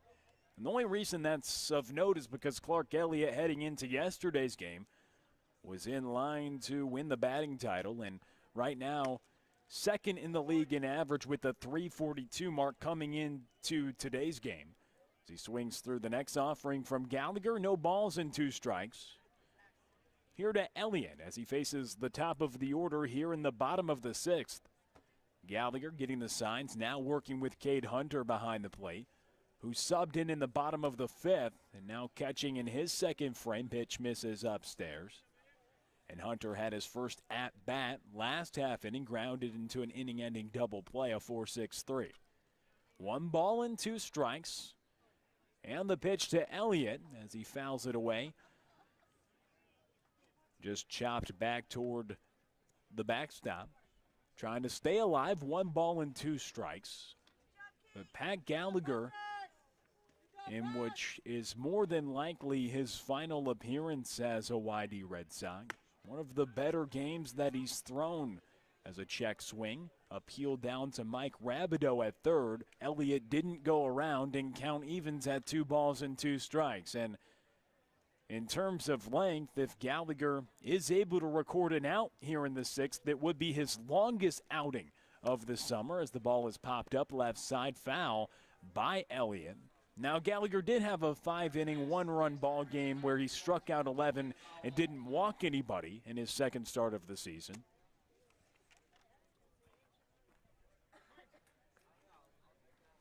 And the 2-2 from Pat Gallagher Working in the bottom of the sixth, breaking ball grounded right side. Cody Huff gloves it at first, flips over to a covering Pat Gallagher in time. One out here in the bottom of the sixth as Gallagher got Elliott to roll over on an off-speed pitch. The third time today he's got Elliott to roll over, and Elliott, who was entering yesterday's game with a massive on-base streak of 18 games, he didn't get on yesterday on a base hit, did have a walk, so that streak did continue. However, 0 for 3 today with 3 ground outs as he grounds out to the right side for the third time. 2 to the second baseman, and that one to Cody Huff, who flipped it to Pat Gallagher, and now Dominic Johnson at the plate and takes the first off-speed pitch from Pat Gallagher for ball 1. Gallagher out of the wind for the 1-0 offering to Johnson, swing and a miss as Johnson was way out in front of another off-speed offering from the UConn right-hander. Dominic Johnson hitting .316 over the last 10 games, 1 for 2 today. Breaking ball hit left side, and Johnson continues to rake. 2 bounces into the glove of Tanner Smith in left field, and it's a 1-out single for Johnson here in the bottom of the sixth. As a 2 for 3 day for Johnson. He's really swung the bat well as of late and keeping that trend going.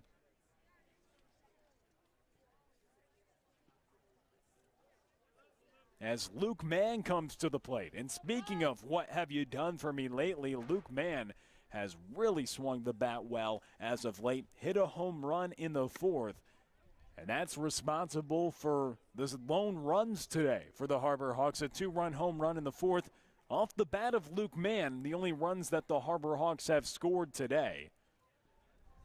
1 ball, no strikes. Luke Mann leading the team with 5 home runs and 26 runs driven in. And all 26 of his runs driven in have come over his last 20 games played. Had a really memorable month of July, was one of the better hitters in the league in the month of July.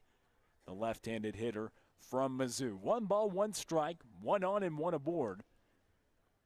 With Gallagher, Johnson is running. Mann hits this one hard to the right side, but foul. So with 1 out, and Johnson, the runner at first base, he was in motion. And many teams have seen him be in motion today, but just overall this season as well when he gets on the base pass. He leads the team with 9 stolen bases, and he was running on Pat Gallagher on that pitch. We'll see what happens here with 1 ball and 2 strikes. 1 out, and Johnson, the runner at first base, the speedy Dominic Johnson, being held by Cody Huff. Gallagher kicks, Johnson is off, and that ball sails behind Cade Hunter way to the backstop on the fly, and Johnson easily takes second base, was moving on the play, already pretty quick, and the ball sailed up and outside to the backstop. So that makes the count 2 balls and 2 strikes. Here with Luke Mann at the plate. Luke Mann was previously 0 for 9 on the season against the Red Sox till he hit a 2-run home run in the bottom of the fourth. Yesterday went 0 for 5, which snapped a 6-game hit streak, and coming into yesterday's game, he was on a 5-game multi-hit streak. 2 balls and 2 strikes. Johnson set to take third. That ball gets up, and the fastball's high to the backstop once again. So back-to-back pitches that are beyond the reach of Cade Hunter on fastballs that get to the backstop against Luke Mann. And now the count swells up to 3 balls and 2 strikes with 1 out. And Johnson, on the last 2 pitches, has gone from first base to third base on the balls that have got behind Hunter. 3 balls, 2 strikes, 1 out. An 8-2 lead for the Red Sox here in the bottom of the sixth. The pitch from Gallagher misses low. Luke Mann draws a free pass. And that brings up Kyle Ball. So Pat Gallagher, it is his longest outing of the season, but now you kind of eye towards the bullpen and see who's going to be in line next or how long Gallagher can go in this outing. But has gone beyond 5 innings now for the first time this season. His longest outing at UConn was 7 innings. That came on May 8th at St. John's. And the first offering to Kyle Ball misses low, ball one. Kyle Ball on a 14-game hit streak. He began 1 for 20. 1 for his first 20 against the East, but now he's 6 for his last 16, but 0 for 2 today. So that 14-game hit streak in jeopardy. Breaking ball taken for strike one. Count evens at a ball and a strike. With one out and runners on the corners, Harbor Hawks down by 6 runs. Just one of 5 players on the Cape from the Ace Sun. In Kyle Ball from Stetson, a rising senior. The 1-1. Grounded left side. This could be two. Hop to Brooks Lee, over to Wyatt Hoffman, and in time. An inning-ending double play. Pat Gallagher gives a fist bump and gets out of the jam with runners on the corners and just one out. Kyle Ball grounds into the double play, started by Brooks Lee, off to Wyatt Hoffman, and the frame ends after 6. YD on top by 6 on the YD Red Sox Baseball Network.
Back with you on the YD Red Sox Baseball Network. Zach Liu to lead things off for YD. Here in the top of the 7th, an 8-2 lead for the Red Sox, up by 6 runs, and the lefty Austin Wallace from Texas now in his 3rd inning of relief out of the bullpen. Hyannis, they had Elijah Gill go 4 innings. And now Austin Wallace here in the top of the 7th, beginning his 3rd inning of work, as a little memorable signs of Red Wilson Field come into effect here at McKeon Park. The music playing as the inning starts. As home plate umpire Levante Palmer has to signal up to the press box. Zach Liu cracks this one but pulls it foul, yanking it out of play. 1 ball. Or no balls and 1 strike, rather here to Zach Liu in the top of the 7th. But Brad Klein and myself, we've seen that happen at Red Wilson Field in kind of mid-season form. The pitch misses low to Zach Liu with Wallace on the mound. But Zach Liu's had a fine game today. He's 2 for 3, a multi-hit and multi-RBI game for Zach Liu. And taken for a strike. We were talking about it earlier in the broadcast, his 26th game with YD. But including today, this is just his 4th game with an RBI, with now 7 on the season, his 3rd multi-RBI game of the year. The 3rd baseman from Cal State Fullerton. It's his 3rd multi-hit game on the season as well. As the lefty Wallace, who's pitched 2 years at Texas but just 4 innings, gets a lot of work for the Harbor Hawks in his 3rd frame of work and gets Liu tardy on the fastball for the first out. Climbed the ladder with 2 strikes, and Liu was a little behind the heater from the lefty. Now that brings up Daniel Rivera,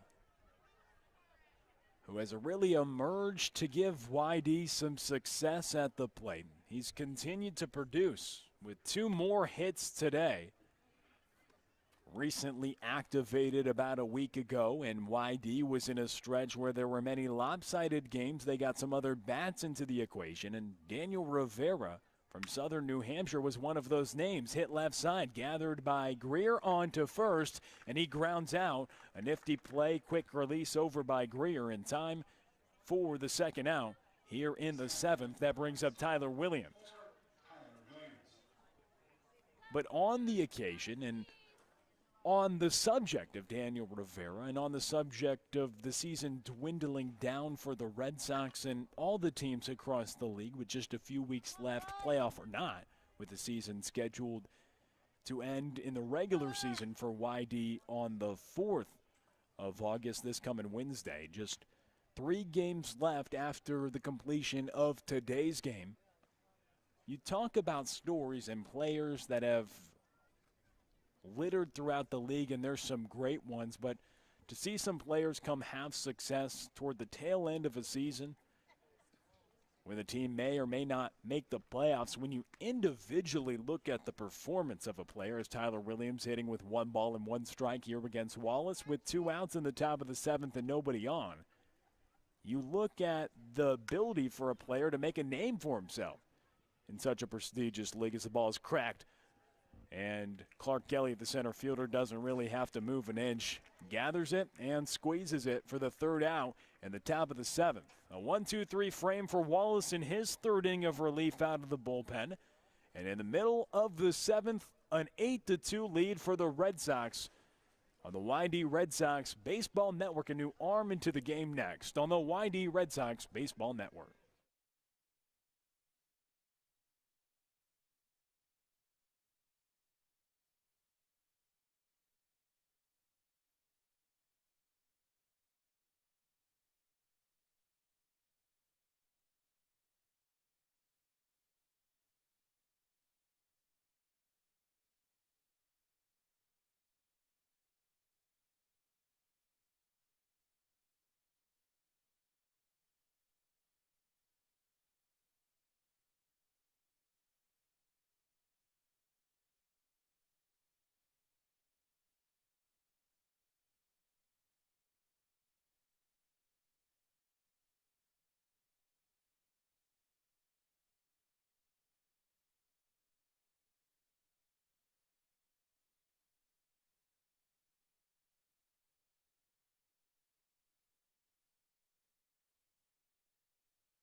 Back with you on the YD Red Sox Baseball Network here in the bottom of the 7th after 6 innings of work from Pat Gallagher, his longest outing of the season coming in his last outing of the season. And he had some success today. 6 innings, 5 hits, and 2 earned, 4 strikeouts, and 1 walk. But a new right-hander into the game from San Francisco, the righty Owen Stevenson. The USF right-hander from San Francisco, but also goes to San Francisco. The 0-1 cracked up the middle. Tyler Williams is back in center field, has to keep going back a few feet before the wall, but he's able to make the catch after the big 6'5", 260-pound first baseman Zane Harris gave that one a ride for allowed out number 1 here in the bottom of the 7th. That brings up Ryan Proto, the catcher. 1 for 2 today.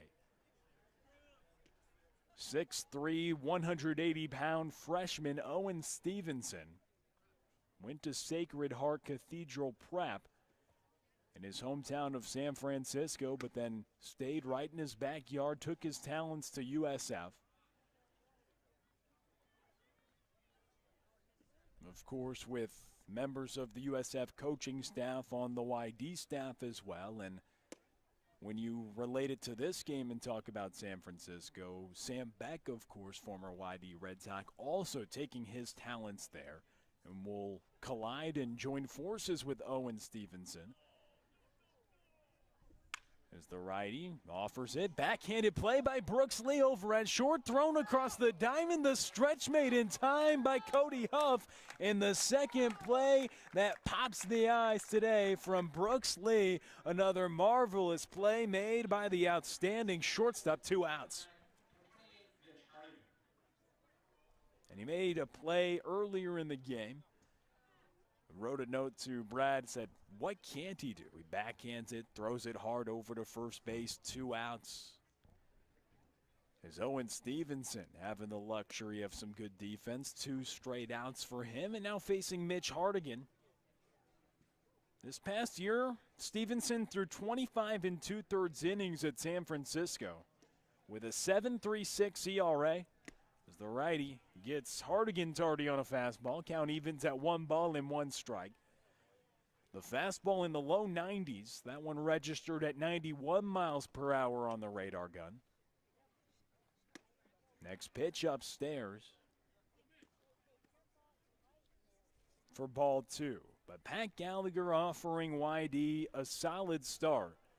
Someone that's projected again to be a big part of that Huskies rotation. Ball popped up, left side.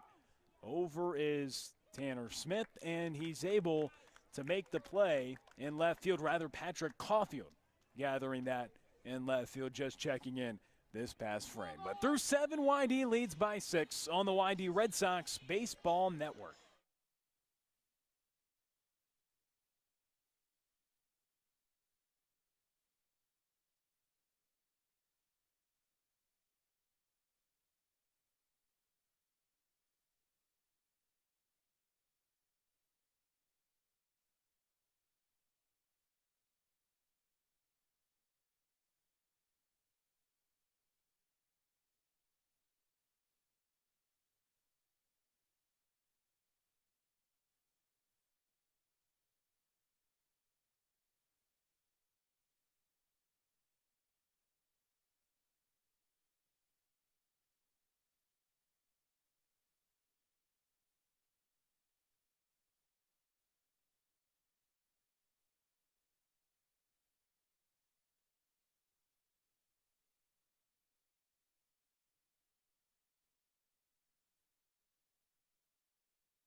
Back with you on the YD Red Sox Baseball Network. Wyatt Hoffman to lead things off for YD.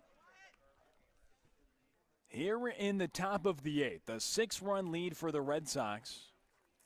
Here against the Harbor Hawks, who are trying to avoid losing a 5th straight game, but they've been no stranger to big losing streaks on the season. As Wyatt Hoffman grounds right in front of the plate. Ryan Proto, the catcher, picks it up and in time over to first base as he's retired.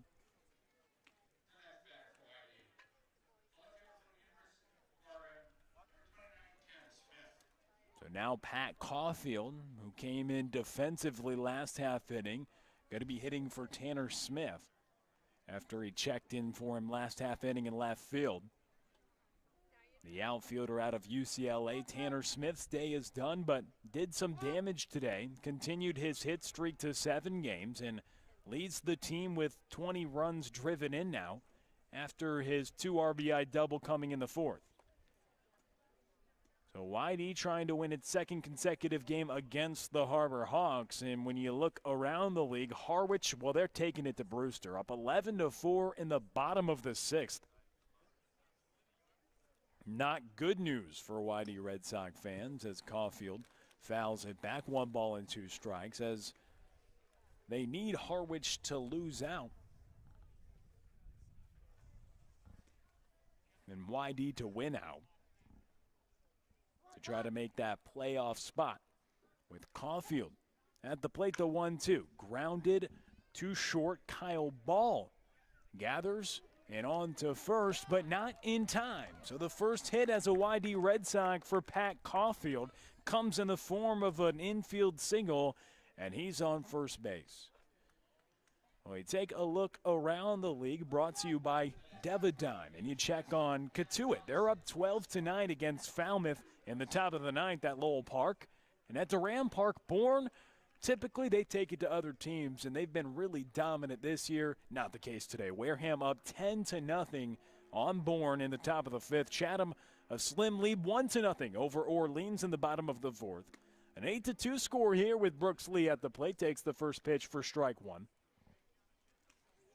Here with 1 out after Caulfield has his first hit as a YD Red Sox. The outfielder from UCLA, Brooks Lee, cracks this one right side. Coming up on it is Dominic Johnson, and he's able to get there in time to retire Brooks Lee. And now there's 2 outs.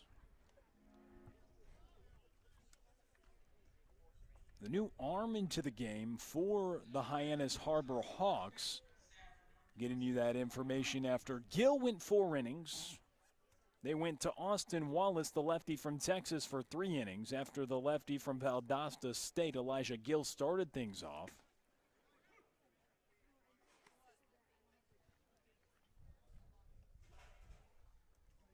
And now with Cody Huff at the plate, facing off against Austin Brush, the right-hander from St. Louis, Missouri, who pitches at Dayton.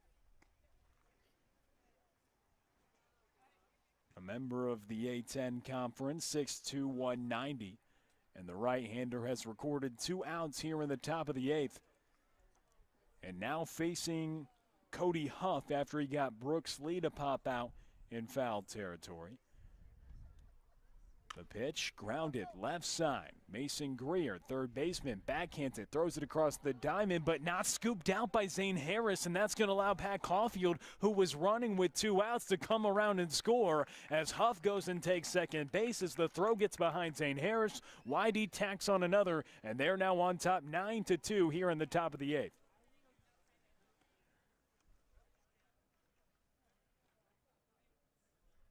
So Cody Huff reaches, the throw gets behind.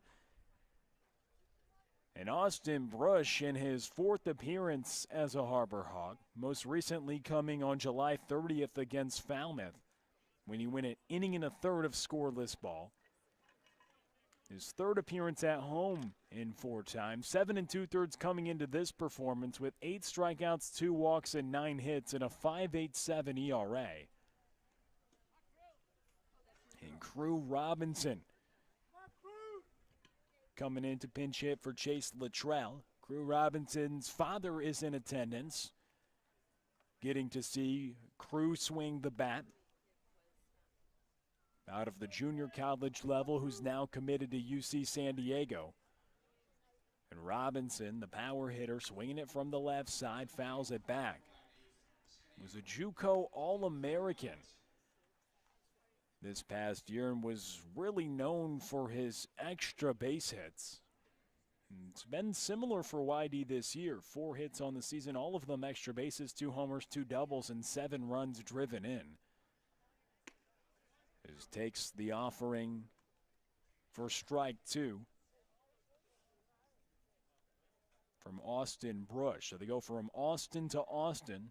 Austin Wallace to Austin Brush now, but they flip it around in the first righty YD has seen today after 2 lefties, and Crew Robinson strikes out on 3 pitches against the right-hander to end the frame.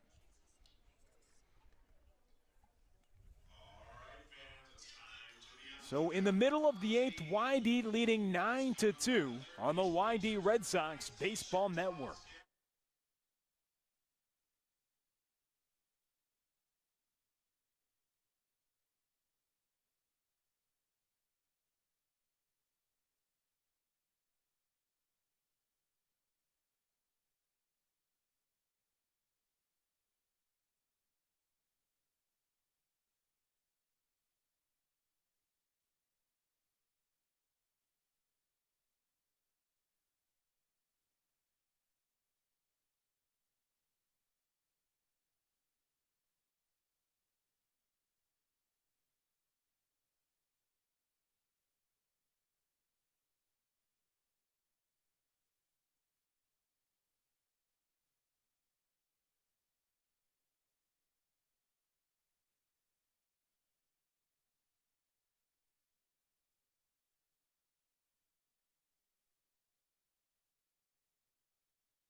Back with you on the YD Red Sox Baseball Network here in the bottom of the 8th. Stevenson out for another inning of work, his second inning of relief after Pat Gallagher offered 6 strong innings in his start, giving YD the most length that they've seen from the righty so far this year. And now Owen Stevenson, the righty from San Francisco.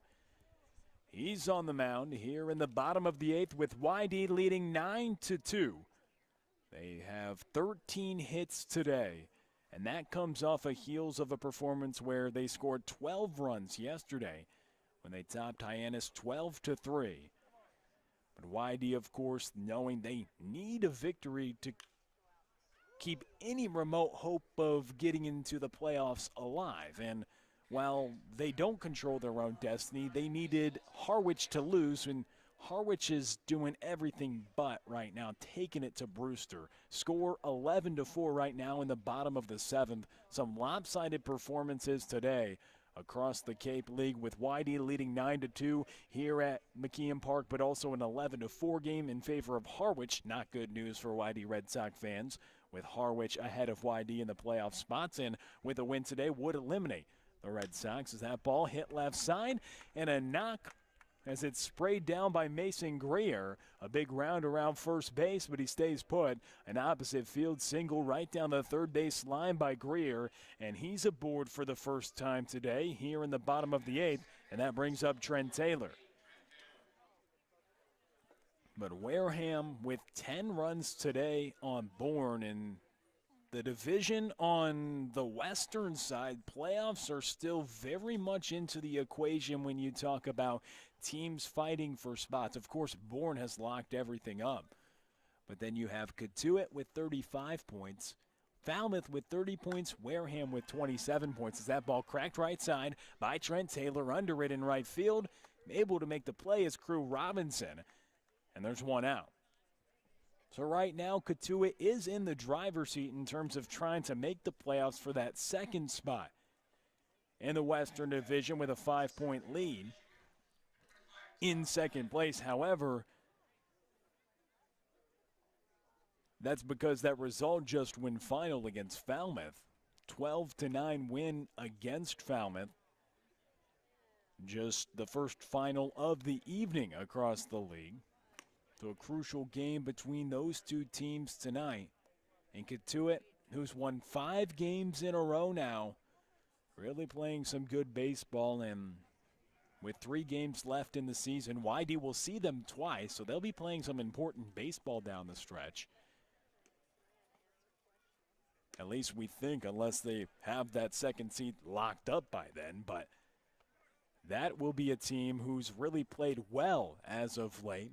And Brad knows that's my favorite stat in baseball. What have you done for me lately in terms of individual statistics and hitting trends, but also how a team is coming together and playing?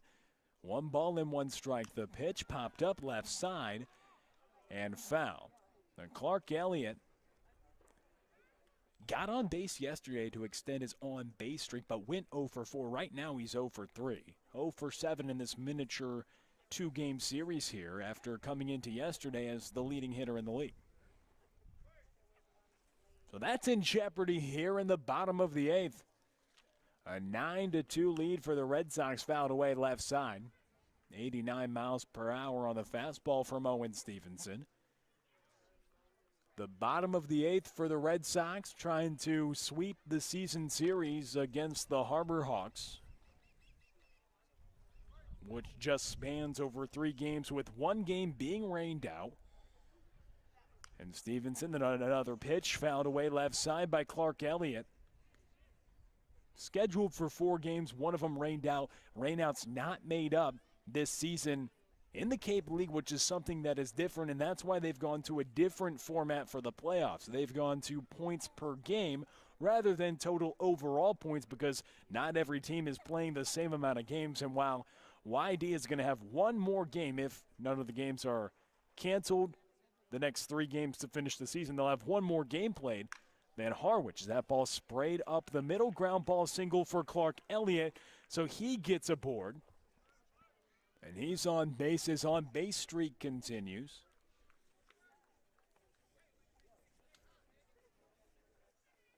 And Clark Elliott getting in the hitting column, something he's been really accustomed to, riding a .341 batting average heading into this game. And, of course, if he can play well down the stretch, these final 3 games, maybe somebody who can compete with Harwich's Press Kavanaugh for the league batting title. Avoids his first 2-game hitless stretch since his first 2 games as a Harbor Hawk.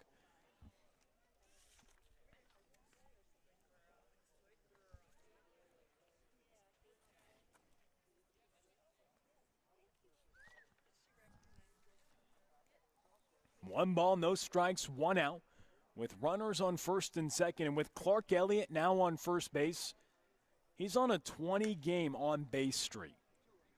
Strike taken by Dominic Johnson. 1 ball, 1 strike, 1 out, bottom of the 8th. With runners on first and second and Johnson at the plate. He's 2 for 3 today, hitting .254 coming into today's game, but hitting really well as of late. Average up to .266 now as the ball's popped up right side. Shallow right field. Wyatt Hoffman ranging back to make the play right in front of the right fielder crew, Robinson. And he gloves it for the second out in the frame. That brings up Luke Mann. He's reached his last 2 times, hit a 2-run home run in the 4th and walked in the 6th. Luke Mann hitting .287 this summer.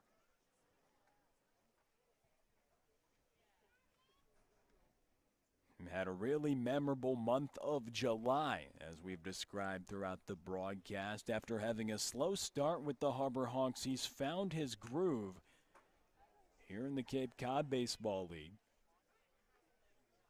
A St. Louis native who took his talents to the University of Missouri and played for the Tigers in the SEC.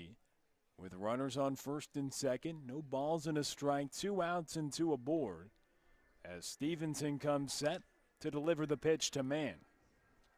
Breaking ball, Mann did go around, no check needed. Levante Palmer, the home plate umpire, had the vantage point that he needed to say that Mann went around. Mann 1 for 2 today. Hit his 5th home run of the summer back in the 4th. Clark Elliott on first base. He's been aboard in 20 straight games. Mason Greer, the runner at second. The 0-2 from Stevenson, breaking ball, Mann doesn't offer. And now the Red Sox have a 1-ball, 2-strike count with the right-hander Stevenson on the mound. 2 outs and 2 on in the bottom of the 8th. A 7-run advantage for the Red Sox. As another lopsided game in favor of the Red Sox against the Harbor Hawks. The 1-2 here from Stevenson to Mann. Breaking ball, Mann doesn't offer again. Count evens at 2-2. And When you talk about the games not being rescheduled, different amount of games, YD actually is going to have one more game than Harwich, and they could finish with more points than Harwich, but not more points per game, which is now the format to dictate how many teams make the playoffs, which is now 4 teams instead of the traditional 8 teams. And now that's why YD in severe jeopardy of missing the playoffs for the first time since 2008 if Harwich is able to hold on to their 11-4 advantage right now in the bottom of the 7th. They turned it on, and crooked numbers do the job. They had 4 runs in the bottom of the 4th. They added 5 runs in the bottom of the 6th. They have an 11-4 lead over Brewster. YD enjoying a 9-2 lead. Runners in motion with 3 balls and 2 strikes and 2 outs, but Mann fouls it away to the left side. And we'll do it again. A baker's dozen, 13 hits for the Red Sox today. 9 runs, leading by 7. And Stevenson trying to complete his second inning of relief. Here against Mizzou's Luke Mann. 26 runs driven in on the year. He's looking for more as it's fouled away to the left side. Went 0 for yesterday to snap a 6-game hitting streak. And just has 1 hit against the Red Sox on the season. 1 for 10, but the 1 was a home run in the 4th. He's swung the bat really well lately and trying to keep that trend going for the Harbor Hawks, trailing by 7 here in the bottom of the 8th. Couple runners aboard. The payoff pitch once again. Hit right side, backhanded by Cody Huff at first. Flip over to Stevenson. He covers in time, and the sign is retired here in the bottom of the 8th. Stevenson covers, and the frame is over. After 8, a couple stranded for the Harbor Hawks on 2 hits, no runs, and YD leads by 7, 9-2 on the YD Red Sox Baseball Network.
Back with you on the YD Red Sox Baseball Network.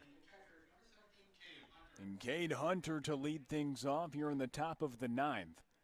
Anthony Casciola, the right-hander, into the game out of the bullpen. His second appearance of the season. His first came on July 27th at Falmouth when an inning and 2/3 and didn't allow any runs or any hits. The one blemish was just one walk allowed, had 2 strikeouts. But now making his second appearance, 6'2", 200 from North Carolina, and going to pitch at North Carolina Charlotte coming up next season.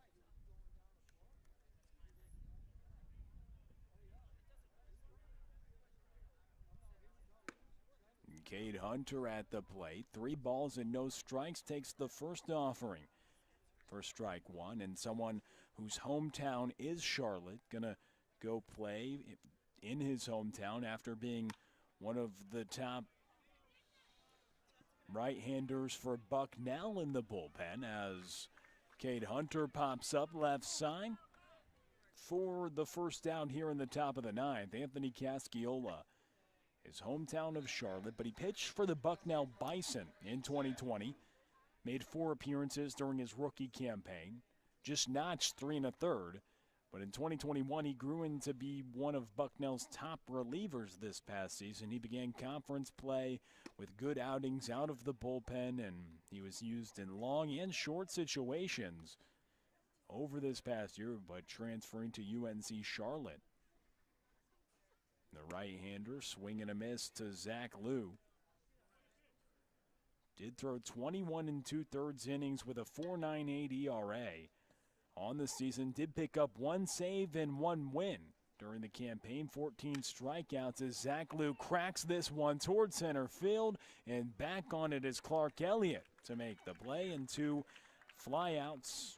1 pop-up by Cade Hunter, 1 flyout by Zach Liu, and that brings up Daniel Rivera here to face Anthony Casciola, pitching here in the top of the 9th, his second appearance of the summer. The final chance awaits in the bottom of the 9th for the Harbor Hawks, down by 7. Casciola, the righty, pitch missing inside for ball 1.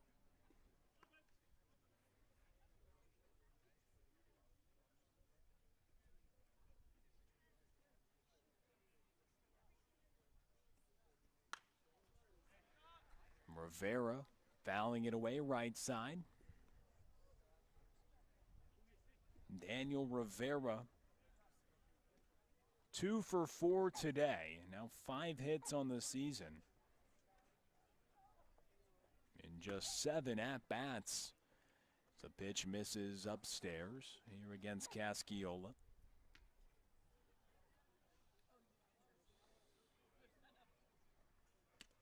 Pitch misses away and outside. Gets away from the catcher Ryan Proto and to the right side to the backstop from Casciola. And now the count is 3 balls and a strike. And the 3-1. Taken for strike 2. Count full to Rivera. As Casciola earlier this summer, he announced that he was extremely blessed to say that he committed to UNC Charlotte. He announced that on Twitter as Rivera pops this one up center field. Under it is Clark Elliott at a standstill, waiting for the baseball till it falls into his glove, and he makes the catch for the 3rd out. So 1-2-3 frame for Casciola out of the bullpen, and we send it to the bottom of the 9th. The final chance for the Harbor Hawks is a comeback in store. We'll find out, or will YD close it out. Up by 7, 9-2 score on the YD Red Sox Baseball Network. Final frame coming up from McKeon Park next on the YD Red Sox Baseball Network.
Back with you on the YD Red Sox Baseball Network, and here in the bottom of the ninth, Owen Stevenson on the mound for his third frame of work for the YD Red Sox, and he's thrown the ball effectively. And throwing the ball effectively, well, that's been in the formula today for YD. Pat Gallagher went 6 innings, and now Owen Stevenson trying to throw the final 3. He's got 3 outs to get, and here in the bottom of the ninth, maybe here's one grounded up the middle. Wyatt Hoffman backhands it right behind second, on to first in time, and Kyle Ball is retired. And then more importantly, individually for Kyle Ball, that 14-game hit streak now snapped. Zane Harris now coming up to the plate, 0 for 3.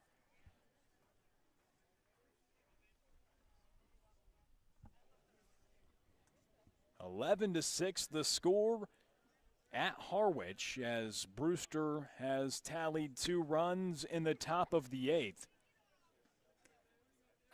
Was trailing 11-4, but Brewster making it closer, now down by 5 runs, and that's important because if Harwich wins, YD's playoff hopes are eliminated. So Harwich is still leading 11-6 in the top of the 8th. So keeping an eye on that game, YD doing their job here at McKeon Park, leading by 7 runs and 2 outs away from victory, with Zane Harris at the plate. Breaking ball, swing and a miss, and strike 3 after Harris goes down via the strikeout for the second time today, and he finishes his day 0 for 4. That brings up Ryan Proto.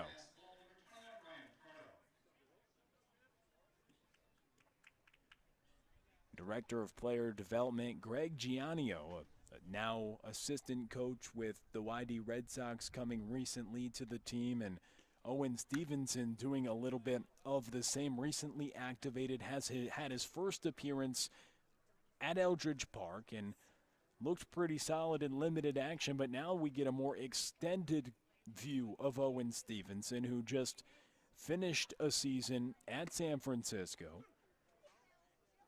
But Coach G, a director of player development at USF, gonna kind of seeing what Owen Stevenson can do in this setting on Cape Cod, and throwing the ball effectively right now. Is that ball a check swing, foul ball left side? Zach Lou, third baseman, gathered, but it was a few feet in foul territory.